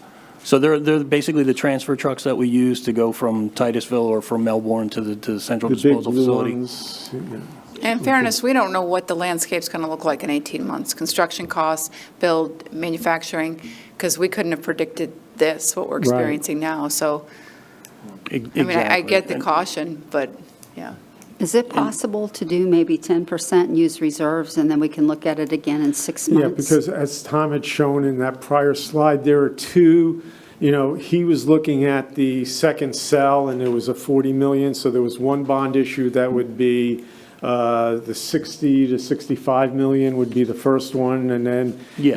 and obviously, one of our asks was for us to really have evaluated what's the most efficient financing needs. So the answer is, if the board doesn't want to go and you're not comfortable with it at 20, can you do it over a period of a couple of years? I think the answer is yes. We need to get moving on the FY 2022 65 million one, and we can figure what out that would be and what would be needed to do that. So if that would be something that would be more in the board's interest, we will prepare something and bring it back to the board on something that you'd be more I comfortable with. do have a concern, in COCO, we have that one, it's the only one we have in the county that's able to take those items. We start filling it up because we can't use Sarno, we're going to be in a bigger predicament of trying to where to put those items, and it's, I think we need to be real cautious of what we put in that one because the items we can put in. Well, we were already in a somewhat of a predicament because of the cost of cell 2. Yeah. That we don't have right now the reserves to pay the full cost of cell 2. Yeah. And if we can't get that, cell 1 only has so much capacity left, and once we run out of capacity, then you're trucking all your garbage out of the county, which Right. would It's expensive. which would be a bottleneck because we still don't even have the transfer Yeah. fleet to be able to do something like That's really going to that $65 million issue. So we're going to have, Yeah, we're gonna have very to- costly. we're going to have to figure something out here, or maybe we can do something gradual. I so think you've given us enough So that have time. we'll try to come back Okay. and do something that we're hopeful that the board will be able to consider. But we really want to bring it back to you in March for you to consider. But Okay. we will modify what we were going to do based on the input we're hearing from Okay, the do we board have today. more questions? Yeah. One more. And I'm looking at your chart that has the impact of the CPI, the garbage and trash specific CPI on the assessment. I don't see, though, and I'd be curious as to the past year, what the actual percent CPI within that particular index is, whether that number is 7% or 12% or some other percent, because it's hard for me to look at this graphically and have a good idea. Okay, between last year and this year, it was 4.7. But I can get those numbers to you. I do have them going from each year all the way back to 1991. Okay, I appreciate that. And I'll throw out there as well, even without any of the conditions that I had laid out before, I would support a 4.7% just to tie in with that index this year. I know that's not going to resolve the problems, but I think, in the interest of just putting out there another option for folks to consider, if you need an additional vote, I would support either what I proposed before or 4.7% increase now. Can you bring this back at the meeting? Because my question would be then, if we only did 4.7, how much of the reserves do we have to use up and how long they'll last? I think we're going to need more data by these questions, unless we can get residents to just start a fire in their front yard and we cut down trash, but. Commissioners, I think the plan that was spelled out there assumes the reduction of our reserves down to what we just cannot go below in order to operate from one year to the next as far as the tax collections and also the legal requirements to maintain reserves for the closure of the landfill in the future. And so that's kind of what we can do and what we can't do as I see it. We would, when that cell 1 gets full, and if we don't have cell 2 ready to go, the consequences of that are going to be very severe. Do we have time, Mr. Denninghoff, maybe then to look at income impact fees a little bit on the commercial that would help cover these costs since there's so much of the cost? Do we have time to do that and do that analysis before we're out of time? I think we can get started on that. I don't know how long it'll take to do an impact fee study, a targeted one just for solid waste. But I think the real key is going to be what I think Frank was talking about, trying to come back and show if we just did the 65, what would we have to do, what would that mean, and what would that look like in terms of an increase? And then that buys us a little bit of time for the cell 3, which we wouldn't be ready to start until 25. But We'll see if there's any way to do anything with impact fees that could offset any, what would otherwise be that increase. We'll try to look at that. Yeah, it will, it would, there's no doubt it would help. It's not going to make a substantial difference. It's a small amount compared to our collections, you know, for the assessment. Great, thank you. Thank you.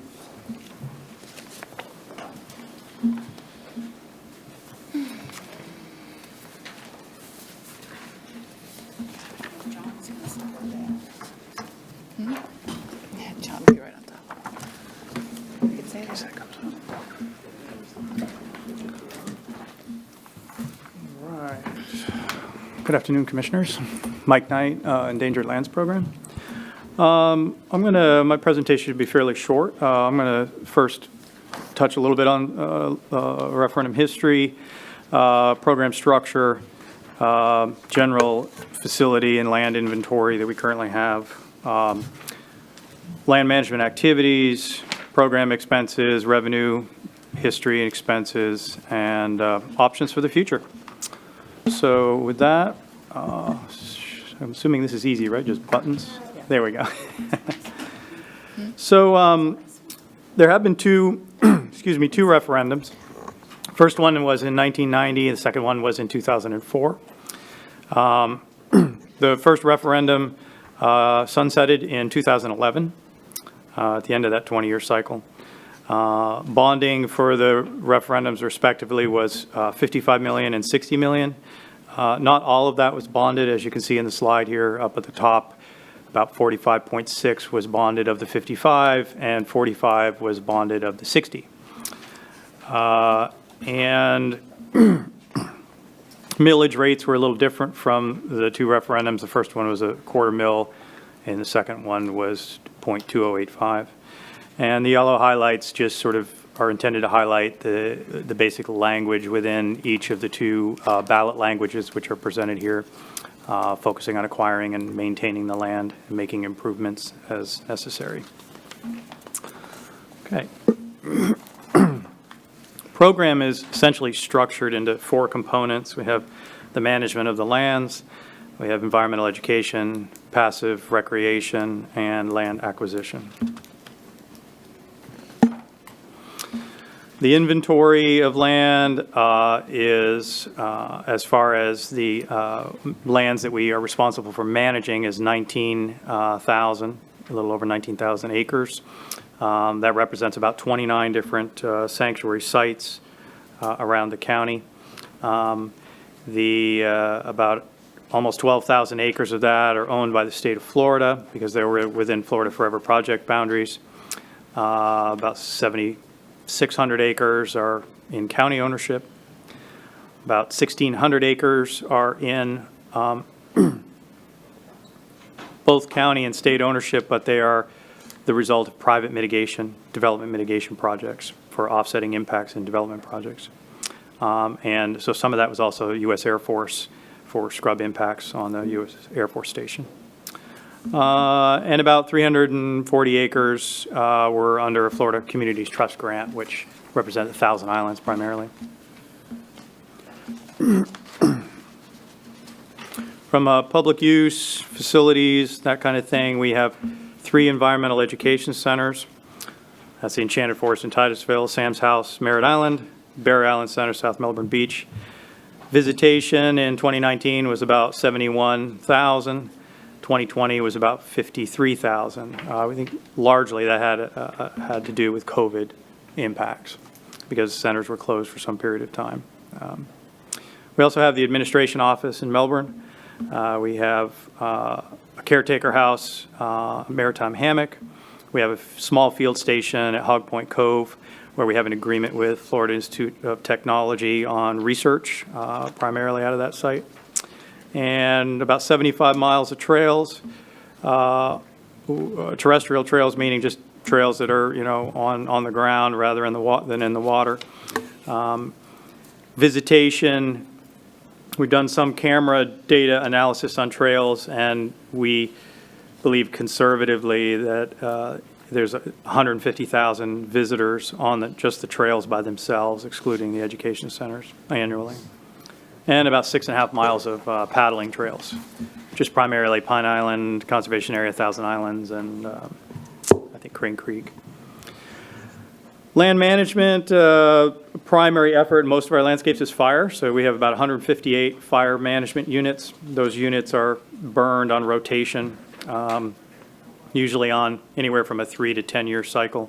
We have about 102 miles of fire lines, and those are, oh, I'm sorry. Forget I'm not clicking. Sorry about that. We have, about 102 miles of fire line. Those are maintained 2 to 3 times a year with a disc harrow tractor, just to keep the lines in a dirt state so fire doesn't cross them, hopefully doesn't cross them. Variety of restoration, whether it's scrub restoration or hydrologic restoration, which usually is ditch restoration, where we can do that without causing issues for other people. We have, as I said, 75 miles of trails, 49 miles of maintenance roads that we have to maintain, 61 miles of fence line, 33 trailheads, and then, of course, we're also dealing with a lot of exotic species. So looking at the expenses, this is a quick look at the actual expenses for 2021 fiscal year. And broken down into administration, education, and trails are grouped together. Mitigation / acquisition. We're really not doing any acquisition. The only costs here had to do with the FIND exchange, Florida Inland Navigation District exchange that we did, and general land management. So there's, within that, 29 staff overall, 22 are full-time, 7 are part-time. About 18 of those are field staff. The rest would be education and administration. And the debt for debt expense for 2021 was the $3 million, a little over $3 million. Quick look at the millage history, 1990 rate compared to the 04 rate, and what the current rate is now, and just kind of a graphical look at how that overall millage has fluctuated over the years. And then we have just a couple graphs that show a comparison between debt and operations revenue and debt and operations expenses. Probably the most significant thing is that sharp spike on the bottom graph. And what that represents is just the development of 2 education centers back at that time. That was the Barrier Island Center and the Sam's House Education Center, which I believe contributed to that spike. Just got a couple more slides here. I guess this is the last slide, I think. Is that right? Yeah. Or do we have one more? Yeah. So just looking at, obviously the EEL referendum is cycling around here in 2024, ending in its second 20-year cycle. So options that certainly are available for the board to consider could be, putting a new referendum on the ballot. That could take 2 forms. It could be just a referendum that deals with the maintenance of the lands. And then there could be a scenario where you have additional land acquisition associated with that as well. It could be funded under the parks, in theory, under the Parks Department budget, or it could also be funded with additional general fund, which, judging by the other presentations, that would be challenging. Or not exploring further options is certainly an option as well. And the reason we brought this forward to you is because since it ends in 2024, we'd like some planning so we have some opportunity. If it was going to go, if you did it through a referendum and there was some kind of millage for either maintenance, preservation, which we just continue doing what we're doing, then to do it constantly over time with the millage staying in place year after year, we have to do it this year in 2022. Because if you do it in 2024, which is where the next general election would be, you're going to lose a year. And so if the board has no interest in doing referendum, then, hey, do you want us to even continue maintaining it? We have to figure out where's that going to come, and you have to build a budget that deals with the fact that, Parks and Rec is going to have to fund it, or, when we balance everything else that you were talking about in the general fund and whatever those additional dollars are, well, is a portion of that going to have to come out of the general fund, which then changes the equation for what we would do in all those other areas where there's compensation, employee benefits, things the sheriff or other charter officers may need, or any other program services that the board thinks are critical that you want us to be moving on. And then, obviously, if none of those three options are there, then basically we'd be looking to shut down the program. And that's not explore future funding would mean there's no resources for continuing everything that, Mike was talking about earlier in the slides. That's why we gave you the slides, so you could see what they're doing, what they're maintaining, what they're trying to preserve. Commissioner Lober. As it's written, either for the 1990 or the 2004 text, I don't support either of them. I'm not saying I would love anything, but I'll tell you what really is just a non-starter for me as far as the language in those. First, as far as acquiring new land, I don't think my constituents, by and large, want us to expend money doing that. As we've seen costs go up, I don't think that's something else that they want to absorb. So if there were something, again, I'm not sure whether I would support it or not, but I would not support anything that involves acquisition of additional land. If there is something for me to even consider supporting, it would have to be maintenance only. Other than that, I think given the issues that we've had in the recent past with one of our municipal partners, or municipal friends, as we should say, over the last several meetings when we've had the Malabar scrub issue, I think we need to have some better wording in there if we do put this back on the ballot. So for instance, when we're talking about the goals of it, depending on whether you're using the 90 or the 2004 language as the basis, when you're talking about acquiring, protecting, and maintaining, obviously we get rid of acquiring, so it would be protecting and maintaining environmentally endangered lands. And then when it goes on and says, and making improvements as appropriate for passive recreation and so forth, I think before the word making and after the word and, you throw a comma in there, or I should say, you throw in the terms, and when not in conflict with these goals, comma, and then throw in passive recreation, because I don't think that folks in my district, with all due respect to you guys up here, want to subsidize passive recreation in your district or your district or your district, and your constituents don't want to subsidize passive recreation in my district.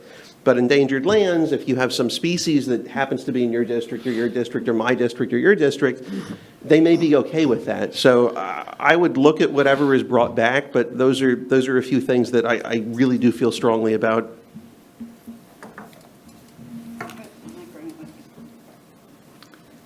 I have seen people that are very, very adamant in their support of purchasing and protecting these environmentally endangered lands. I would be in favor of the language if it includes purchasing more lands. I think it's really up to the people, and that's why we put it on the ballot. Let the people decide. You can have your idea of what you think your people will support, but until they get in the voting booth, you really don't know. And given that they've passed with 60 to 70% approval in the past, I think it's a little presumptuous to assume anything at this point that people wouldn't be supportive.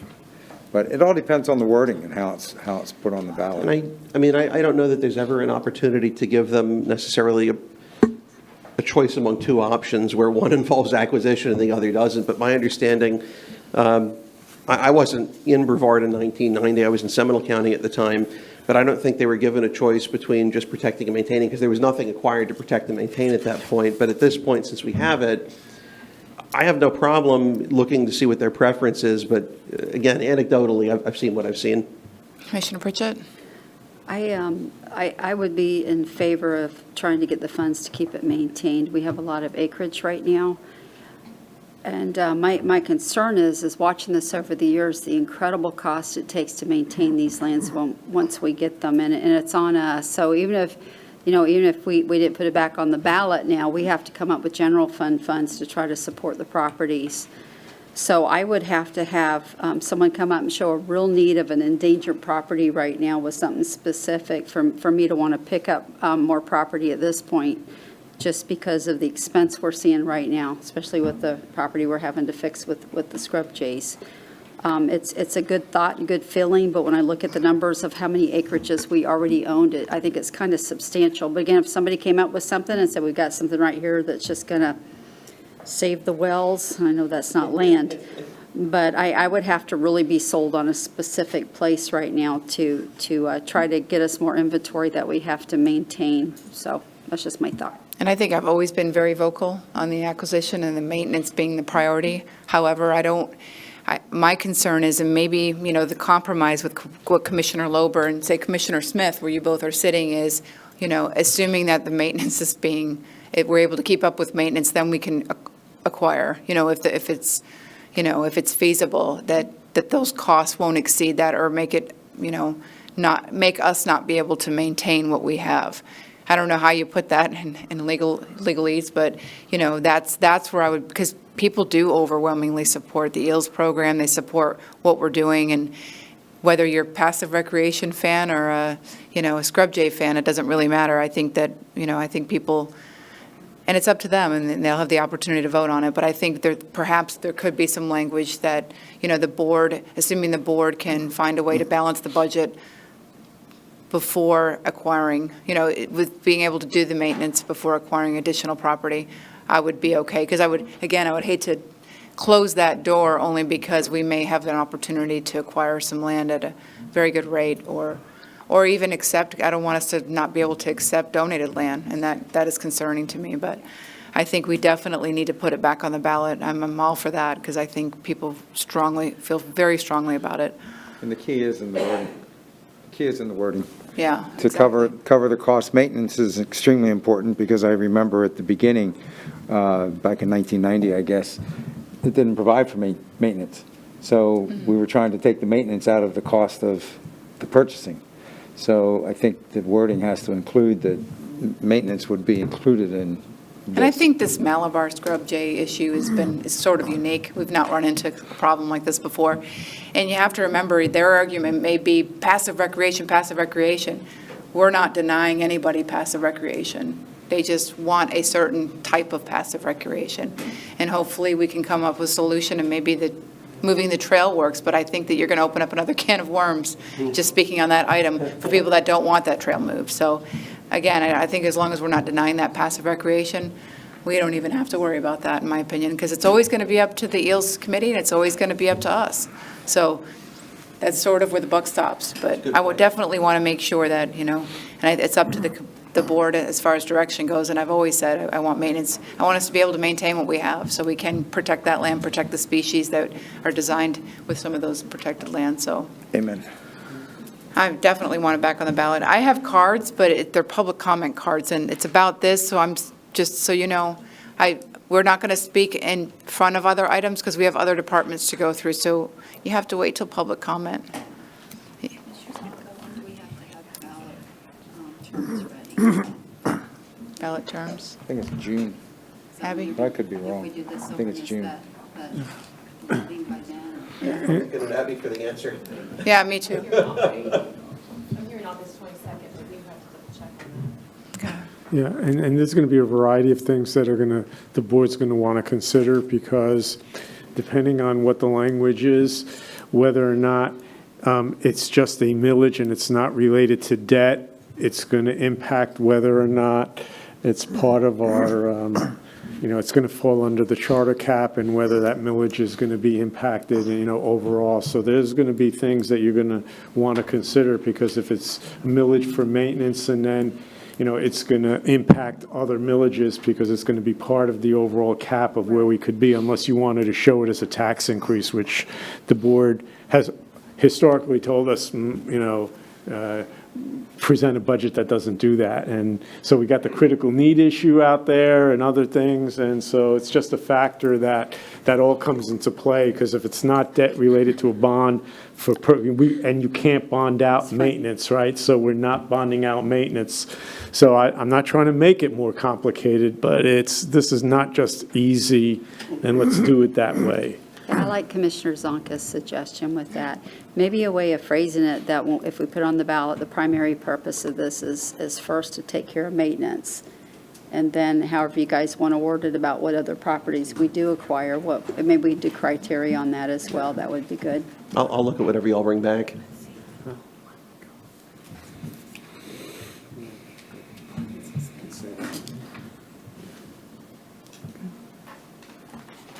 Okay, so just for clarification, that would be part of, for the operating and maintenance, that would be part of the aggregate millage rate, so that would impact whether or not we would advertise a tax increase. However, if the existing operating EELS millage rate, when that sunsets, that will go away from the aggregate, so it would kind of offset that. But in terms of the charter cap, the voter-approved referendums and millages are not subject to the charter cap, but again, it does impact the aggregate rate. And so really what she's saying is, if you want to do it and do it in a substitute kind of way where it's not going to hurt you in other areas, then it really needs to go on the ballot in 2022 when you still have it for the 2024 when that conversion occurs, right? Yeah. So Abby's going to be busy. I'm sure she was just twiddling her thumbs before this. Yeah.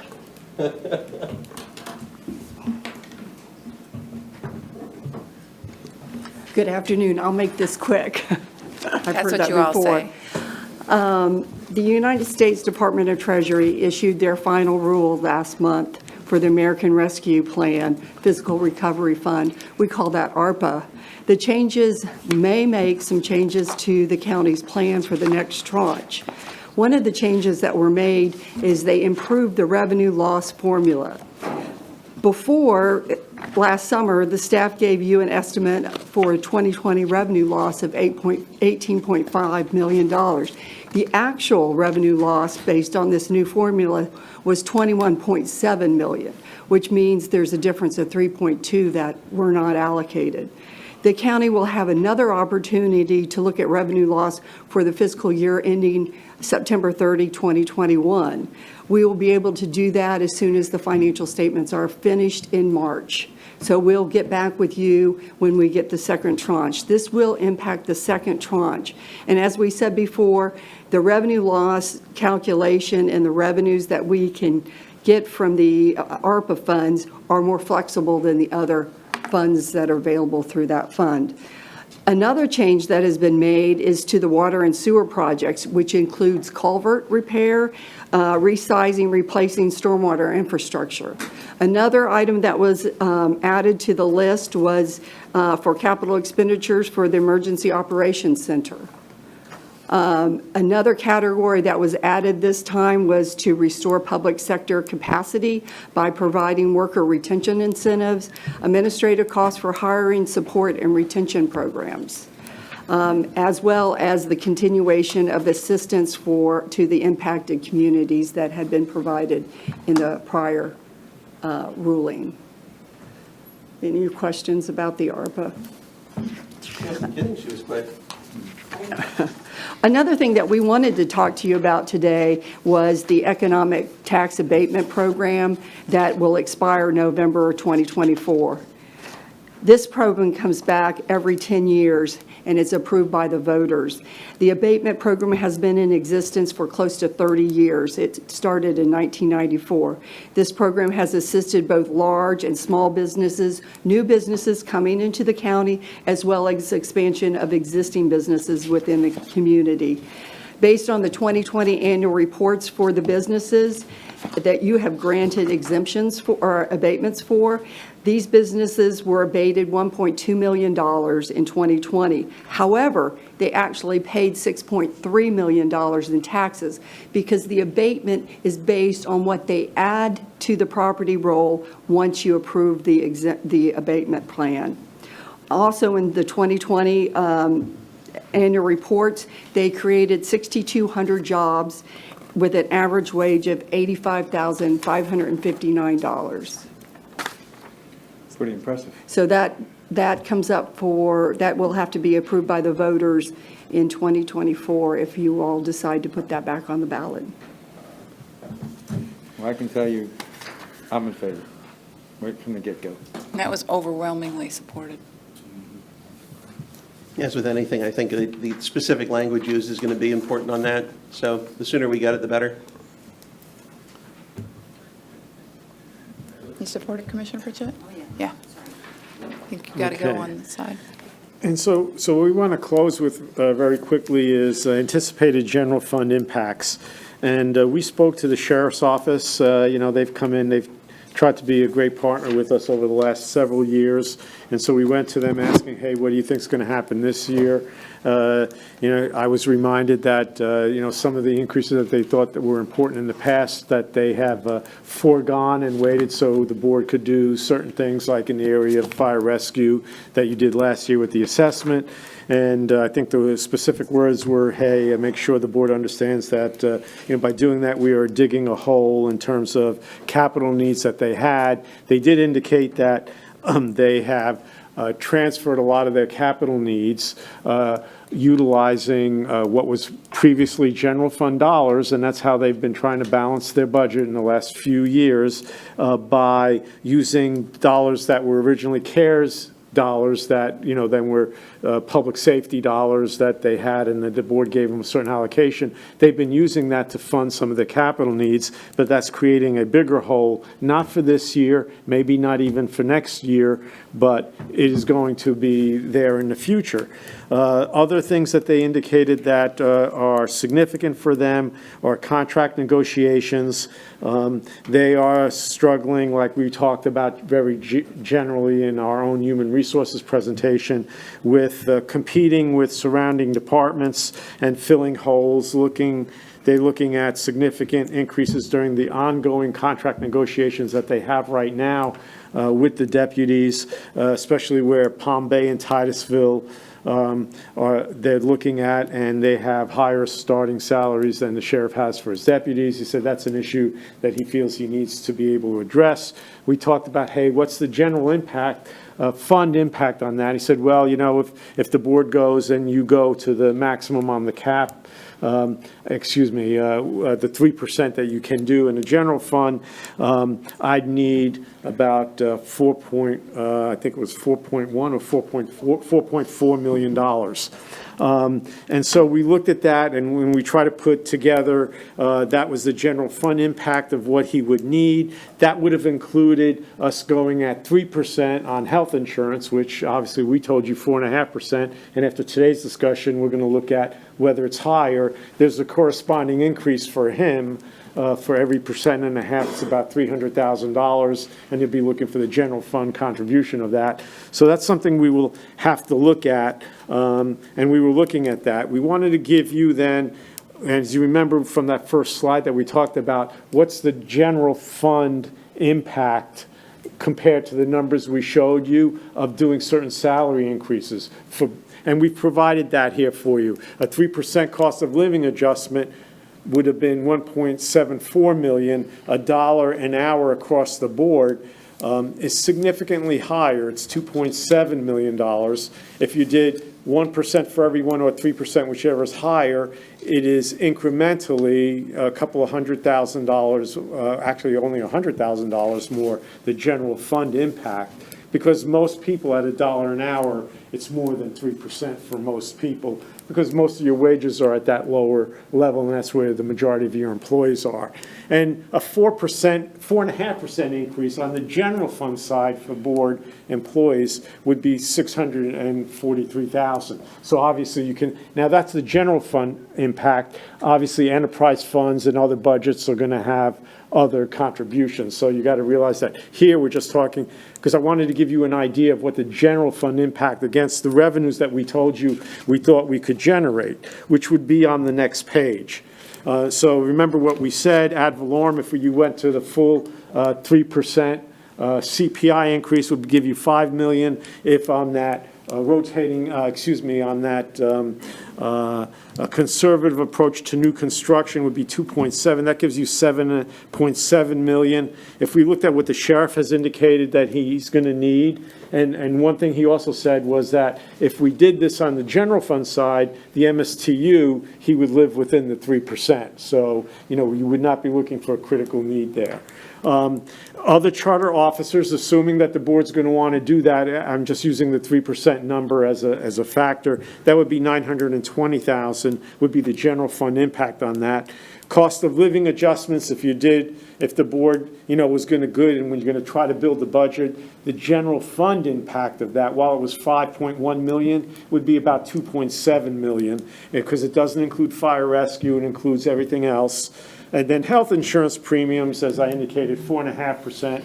So we need 8.7 million. We're anticipating 7.7. You can see we're going to have to figure it out. We did believe these were conservative numbers. There's other aspects to it. New construction might come in better. We don't know. But looking at everything we're talking about today, what we do in terms of shifting, EELS program in the future, what it's going to involve, we just wanted to give you some kind of feel for where things are going. And I think you've given us a lot to think about and go back and realize. But in conclusion, that's really what we're looking at as we're moving forward in light of what you've said. So any of us are available to answer any questions you may have before. Okay, I'm going to after do the public comment now because Yeah. poor Mr. Lamb's been standing there for a while. Thank you.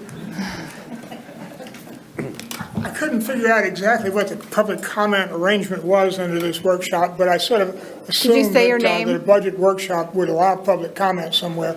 When I This came is in, I Vince- signed the pink card. Vince and, Lamb, right? So anyway, I'll be very brief, but what's going on here is that, you guys passed, you guys requested a poll to be conducted by the Nature Conservancy regarding answering questions like Mr. Lober's comment about whether the public wants additional conservation land and is willing to deal with the cost or not. So we're all set to go with this, but about a month ago, the TNC came to me and said, what do you want to use as the draft ballot language? Because a part of this poll, we're going to use the ballot language and say, would you vote for this? So, my thought, not knowing any better, would be that I want to be as close to the 2004 as we can because that passed and it withstood the scrutiny of, that at that point in time. I would like to have, I've requested some help in terms of trying to figure out what exactly the millage cap number needs to be for this.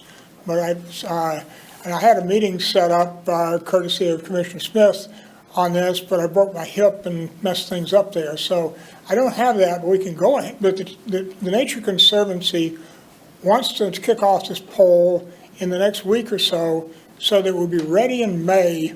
And then the belief would be that in June or July, the commission would vote on whether or not to let the voters decide, put this on the November ballot.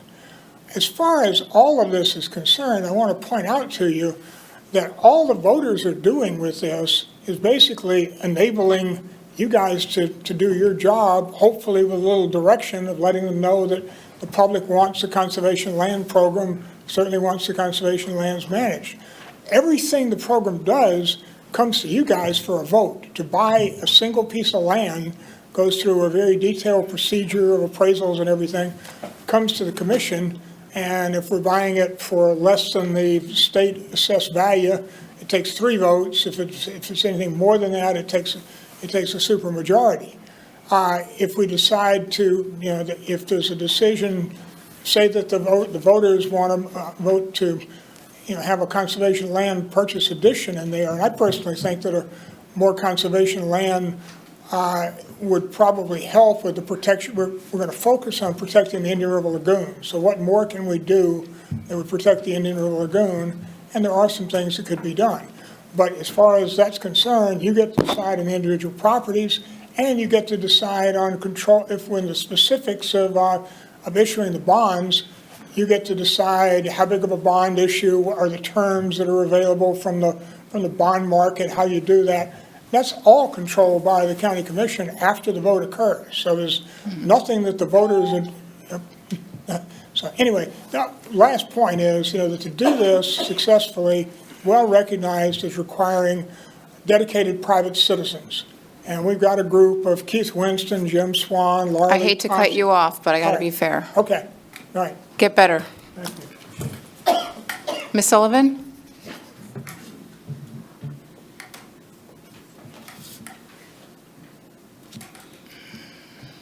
Sandra Sullivan, South Patrick Shores. Couple points, while I was listening to the presentation, I had my husband look up what we pay at our property down in South Florida for garbage. It's $25.48 for garbage, $3.51 for recycling, for a total of $28.99 solid waste fee. By comparison, it's $57.60 here. So considerably more expensive here already, and you're talking about another increase. We had 39% last year with a 3% per year. I looked up with your CPI average over the last 10 years, even with this jump this year, it would be 1.884. You're throwing around a 3% number a lot. I also want to talk about the garbage facility, because I attended more than 3 years worth of county commissioner meetings. More than any other topic, this has been discussed the most. I think it's reasonable to consider the alternative, at least put it on the table of the dollars for Florida recyclers, which per the May 18th meeting said would extend the Sarno facility by 19 years. And with the increases in what you're talking about down on 192, it would be, it looks like a whole lot more cost effective as an alternative. I think that the number that they threw out, which was a number in the ballpark of 10 million, which, you know, basically they were told, go sharpen your pencil at the time. But I don't know what happened there. May 13th, that meeting said that we were going to run out of Sarno space during the summer. I was looking for it all summer. The budget comes up, I look at it, 192 is not on it, but it was approved to be built in the May meeting. And then we come to the meeting in October 26, and we're looking at hiring. We approved 3 trucks and transferring garbage. And it just raises a question why, after 3 years, we've left this to the last minute, and now we're going to put it on the taxpayers. I strongly urge to look at impact fees. In 2016, there was an impact fee study that the commission rejected after a moratorium between 2009 and 2016, which was a loss of approximately $53 million. Impact fees have not been updated 15 years or more. A lot of the costs that you're talking about have to do with growth. And the developers that are developing should be paying a fair share of that and not putting the burden on the taxpayers who are not getting a 3% increase in their wages every year. And yet you have across the board a 3% increase on this and 3% increase on that. I understand you need to keep up with CPI, but the CPI is 1.884. Thank you. Thank you. Bo Platt?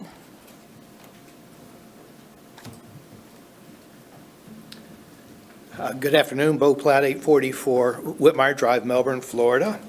And I'm here representing 2 groups, the Brevard Indian River Lagoon Coalition and then also the Conradina chapter of the Florida Native Plant Society. And our members love Brevard for a lot of things, but mostly for its natural features, the beaches, the beauty of our natural areas, the abundance of wildlife, and so much more. And as has been previously stated, the center of our natural beauty, and I think Brevard's trademark, is the Indian River Lagoon. It bisects our county, and while only about half the lagoon's length is in Brevard, 70% of the water is here. Brevard residents acknowledged their love of the lagoon 6 years ago when they voted overwhelmingly to pass a sales tax devoted to lagoon improvements. And now we have a chance to reinforce the previous actions by extending funding for our environmentally endangered lands.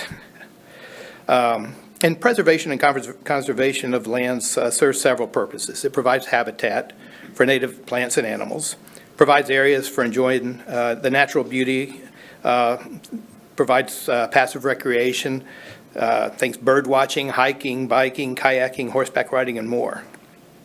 But it also serves an integral, the environmentally endangered lands also serve an integral function related to the lagoon. The natural areas mitigate stormwater impacts. These lands provide for natural filtration of rainfall so that the water is naturally cleaned and filtered before making its way to the lagoon. Natural shorelines promote lagoon health. Now, 70 years ago when I arrived here, This was taken for granted.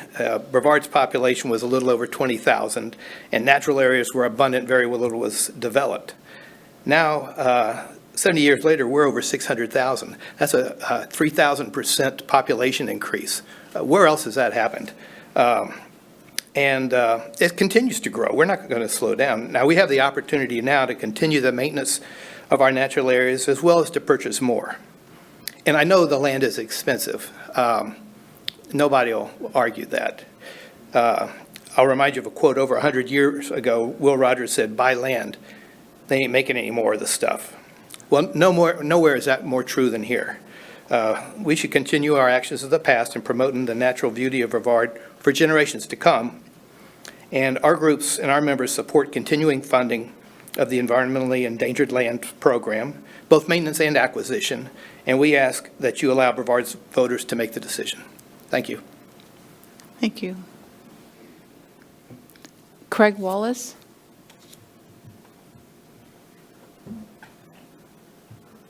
Good afternoon. Craig Wallace, Satellite Beach. I'm here also representing the Brevard Indian River Lagoon Coalition to speak mainly about the environmentally endangered lands.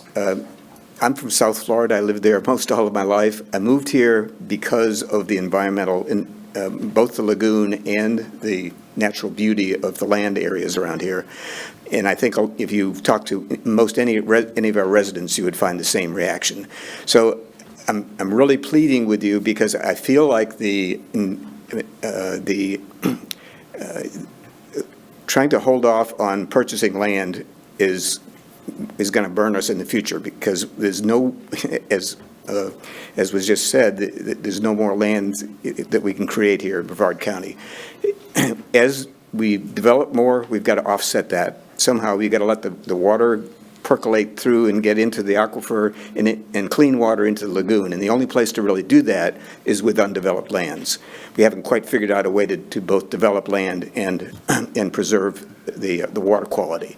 So I plead with you to try to keep as much funding as possible, and I understand that the budget's limited, but whatever we can reserve for purchasing additional lands, I think is going to be critical going forward. And even if we can't do it today, then let's keep it on the ballot so that the people can say. Thank you. Thank you.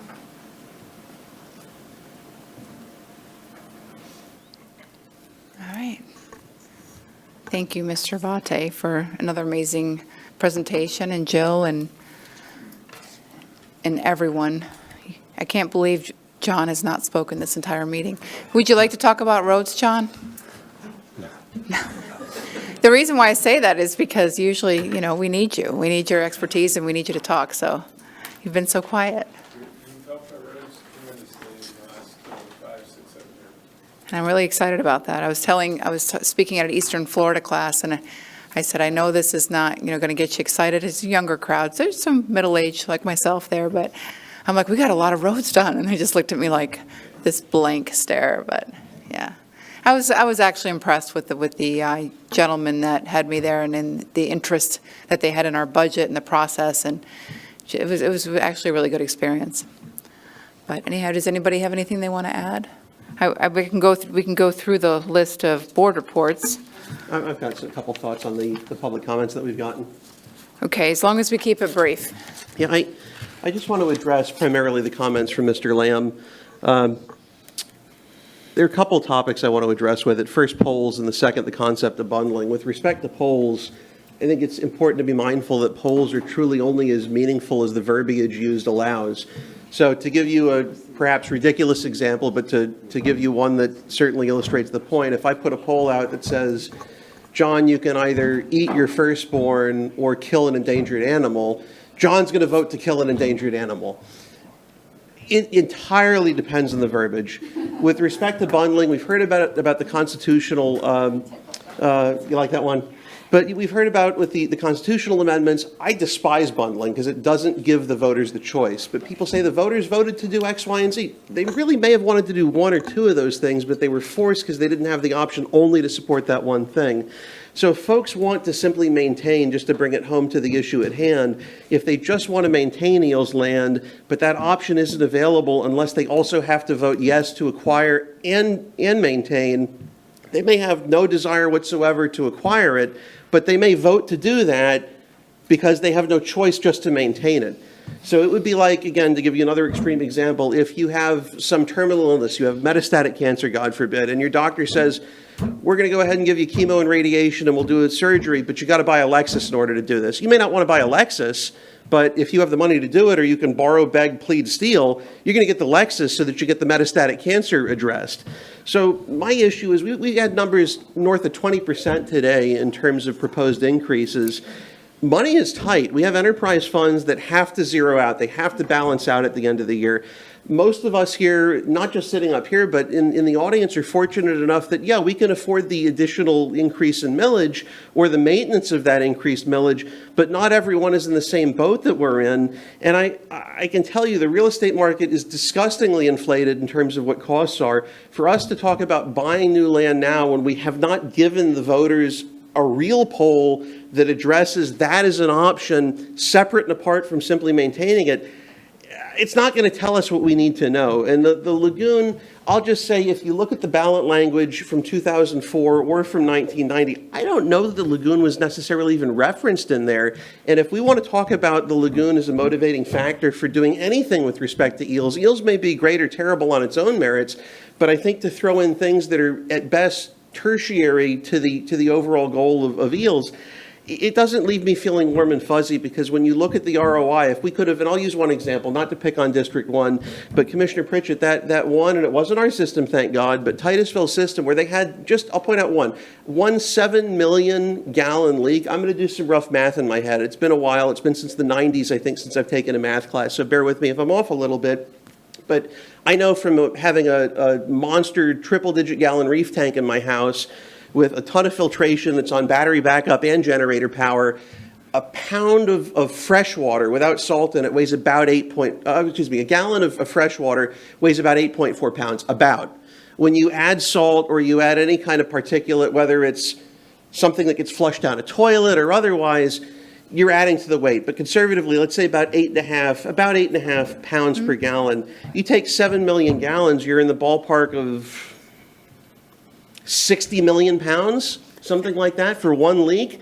If we prevent that one leak, what I remember from the numbers before, and if staff has a better idea, God bless, fill me in, before all the crazy cost overruns, we were looking at spending up to $1,500 a pound of nitrogen, or $1,500 a pound to remove nitrogen-containing chemicals or organics from the water. If 2%, let's say, of that 60 million pounds qualified as an organic, if you're spending $400 a pound, not $1,500 a pound to remove it, you're right in that ballpark of probably 480, 490 million. And if I'm off a little, it's because I'm doing it in Can my we get head. to the point? I appreciate what you're saying, but The point is, if we want to spend money to help the lagoon, let's do it in a way that has the greatest ROI. And I think throwing the lagoon in with eels, to me, it's such a red herring, because the ROI is essentially minuscule compared to actions that actually stand to resolve it. So I don't have a problem looking at ballot language, and I have no problem with folks doing polls, but I think it's important to give the voters a choice between maintaining and acquiring, to see whether they really do have a preference to simply maintain it or to maintain and acquire. And I'll tell you, if I'm wrong in terms of my anecdotal observations with what it is that my constituents want, it's not that I'm inflexible up here, but I think it's important to do it the right way if you're going to do it at all. okay. Commissioner Pritchett? I was just going to do board report when you're ready. Yes, that's what we're doing now. Okay, I have a couple items. Just when things start getting calm and in order, along comes Commissioner Lober, Commissioner Tabaya. So we've been dealing with a email chain that came, and I think the thing that we have to consider, I think we just have a communication issue. I know, well, I don't know for sure, but I'm pretty sure you would have been within the parameters of what we were doing. So I think we need to work on the communication of how we're using P cards. So I'm going to throw out an idea. I talked to Ms. Abby about doing a board policy for P cards, that we would work on a policy that we don't do third-party transactions on our P cards, which we mostly don't, but that would have sent the CARES funds to to the right area in finance to where they would have categorized it. Because right now, I don't know what went to Humane Society and all those things. And those are things that are important to me to see. You're a lawyer, I'm an accountant, so those things that I need. So I know you're going to have to do the math on that here now. But I think if we do no third-party P cards, and from now on when we do the P cards, I think we're being responsible with them, but we send them to Bill Finder because staff can't look over these things. I wouldn't even known to ask to figure it out when we get questions. We have to defend what we do. So if we just throw them in the Bill Finder, it won't be a big deal at the end. And I think if you guys, what if we think about it, what we think is appropriate things to put on our P cards, and then we can just get it set for future commissions. Because right now it's one of these things, again, we don't have any regulation on. So I think this is the best thing to do. I know I read your thing about going to the AOs, but I think our own board policy is better with this because I think it's going to take a lot of pressure off the staff. So that's something I'm going to ask Abby to do at the next meeting. So if you guys would think through that, we could maybe work on it. You say the next this Our coming real week or meeting, the 3rd? Tuesday. Okay, because I've got something I'm planning on bringing on that same Yeah. sort of vein for Okay. the following meeting. I but- know I want to get ahead of you on it for the board thing. And then the other thing is I've been reading some of these Sorrel emails, and I went ahead and asked county staff to give me all the emails for the last couple of weeks because I don't know if we're getting all the threads running through. But I'm really picking up an agenda from a group. So you guys need to get these and read them. And because my concern is, I know we're going to come together as commission and make a vote, but I think Ms. Barker's really getting a lot of push on something. And I think this needs to come before the county commission before she has to start responding to some of these things they're calling her to do as action items. I think she's done a great job, and I think the emails are beating her up a little bit, and I don't like them. So I think if you guys would get those as well and read them, I'm noticing some people sending in emails. I know there's no way they can write these on their own. So I think I'm sorry, Mr. Lober, I'm going to finish. You can have your turn when I'm done. Who's But sending them, just so I know, because then I know where to request them? Are you getting what them? I did is I asked Abby My for office can send them to you if you would like. That would be great. all emails because I'm not connected on I all think of I know what them. you're talking about, because I think I got one. Okay, but yeah. I went ahead and got all of them. But I think Thank you you. guys, if you would read them, because I just don't want Miss Virginia feeling so pressured with this, because she's doing a great job, and the nature of them starting to concern me. So I just want to throw that recommendation out to you guys, so. Madam Chair, may I? Okay, sure. Just a question, Commissioner Pritchett, because I think I'm familiar with what you're talking about, but I may not be, and I don't want to be on a different page and thinking that I'm on the same page with you. There were two separate general groups of emails that I've either seen or I was told about, or a combination. One of them was from a BOCC appointee who's serving on a committee, and another was from someone who's not a BOCC appointee. And it did look like there might have been some overlap in terms of what they were both asking about. But from my perspective, as far as staff going above and beyond our public records policy, if the board has essentially elected to put a particular individual, and when I say the board, when the Board of County Commissioners has elected to put a particular individual in an advisory board to report back to us and do exactly what an advisory board does, I think it's totally appropriate for staff to go that extra mile for them, where they're not necessarily charging them for public records. But if you have someone who's not on an advisory board, whoever that is, whether it's this instance or another instance, that's where I start to have concerns about staff's time. If it's something that's public record, obviously I have to produce it, but when it comes to the costs, I have much more concern and equivocation waiving them for someone that we've not elected to do a job for I'm not us. concerned about that at all. I just think it needs to come to Tuesday so we can all read through this before Miss Virginia's trying to jump through all these hoops with even challenging if she's done correct procedures. I want the commission to hear it before And I think everybody should pay for public records. I don't care who Oh, it is, because do. I think it's abused. I think yeah. even doesn't Commissioner Tobias even pay for his own public records when he does a request? I believe there was one way back. Yeah. Yeah, that. I mean, That now, if it's occurred, easily accessible through an email or something, but if our staff is spending time, if they're our appointee, Yeah. Well- I'm not responsible for Pete or anybody else that ends up on a board, because he could lose his mind and ask for 5 hours of Jill's time because he wants to dig into something that she's got to take her time serving the rest of the county, doing her job by answering going on a goose chase for public records requests. I think anybody requiring that kind of time should definitely pay Yeah. public records. Because So I if think there's an advisory board, whatever that board is, from our perspective right now, if it was coming from the advisory board for a staff member to do something, and it came from the board as a whole on a vote or whatever, of course we would comply. But right now, which is different from what I think I heard Commissioner Lober saying, any advisory board member that makes any kind of public records request, we don't treat that, we, as staff, I don't believe have been treating that differently than any other public records request. I just want to make sure right now, until we get to Tuesday, that Ms. Barker isn't having to do anything outside of her typical parameters until we have a discussion with this and we're able to read these. I think there's a lot of pressure being put on her.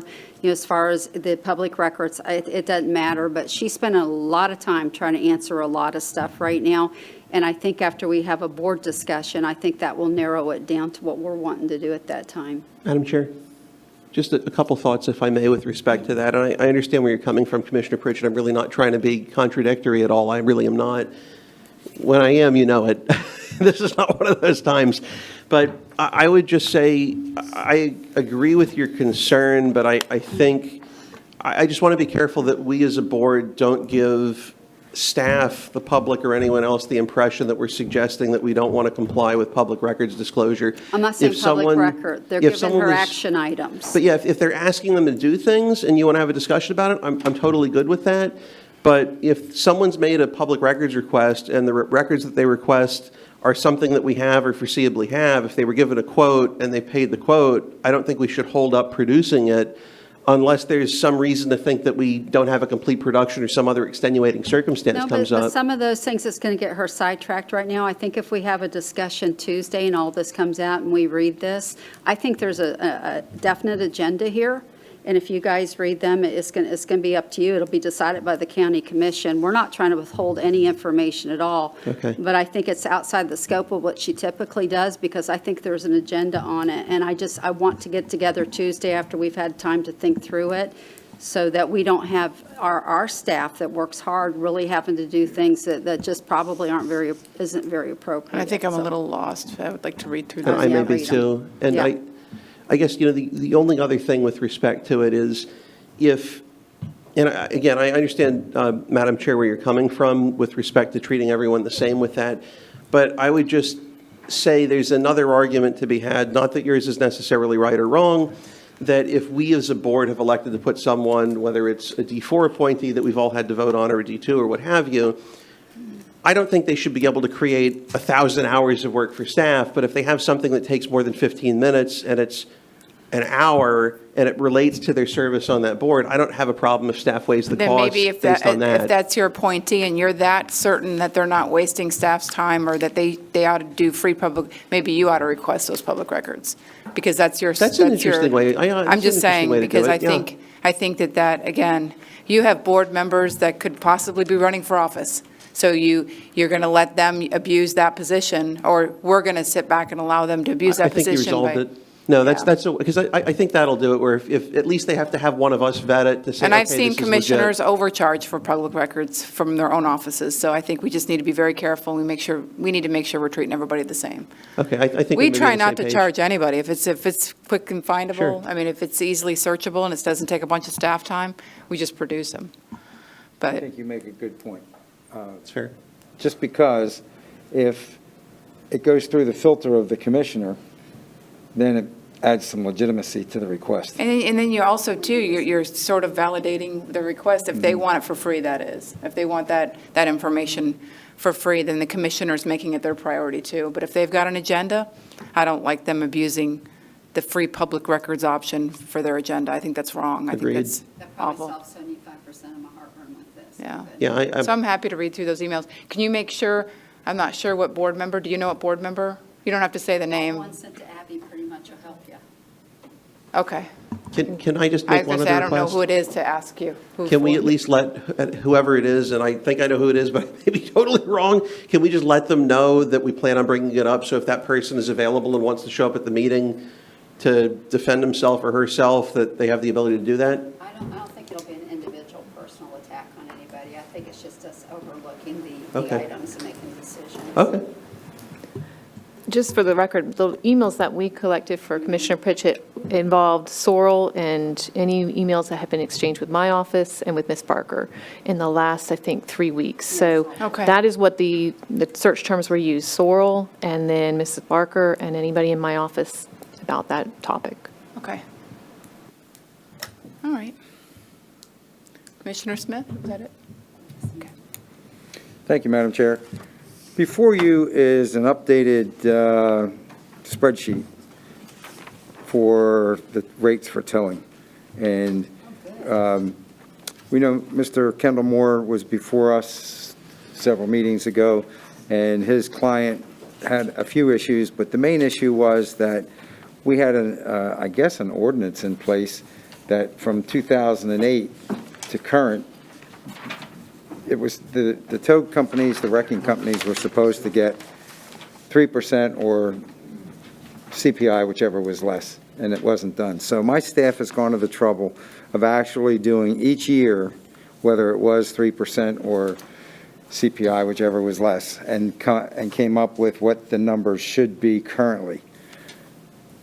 So I wanted to bring that to your attention. Also, I have met with the Highway Patrol, and they've looked over the broad language that I've put together for a future tow ordinance, and it would be an ordinance so that they would have to adhere to it, and gotten their input. I have a meeting this coming week with the sheriff.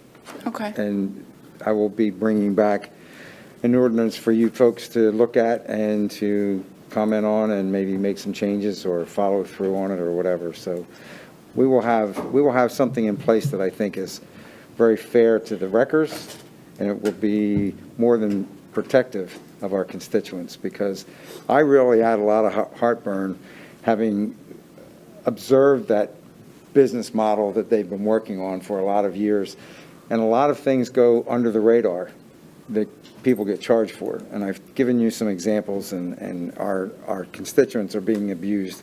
So this will prevent that, I think. So And what's really great about it is you bringing this forward, and it actually brought all these things to light, because, you know, them asking for those crazy increases actually brought some of the problems also forward. So I really appreciate the work you put into it. Commissioner Tobias on the spreadsheet. All right. What's that? You're competing with Commissioner Tobias. Oh, well, and you know, we can incorporate whatever he's doing. I'm totally fluid on this thing. I just want to do what's best for the people. Yours is nice, too. That's it. All right. Commissioner Lober, do you have anything? I've said plenty. Okay. All right, I don't have anything, so we'll adjourn this meeting. Maybe Frank will give everybody the rest of the day off?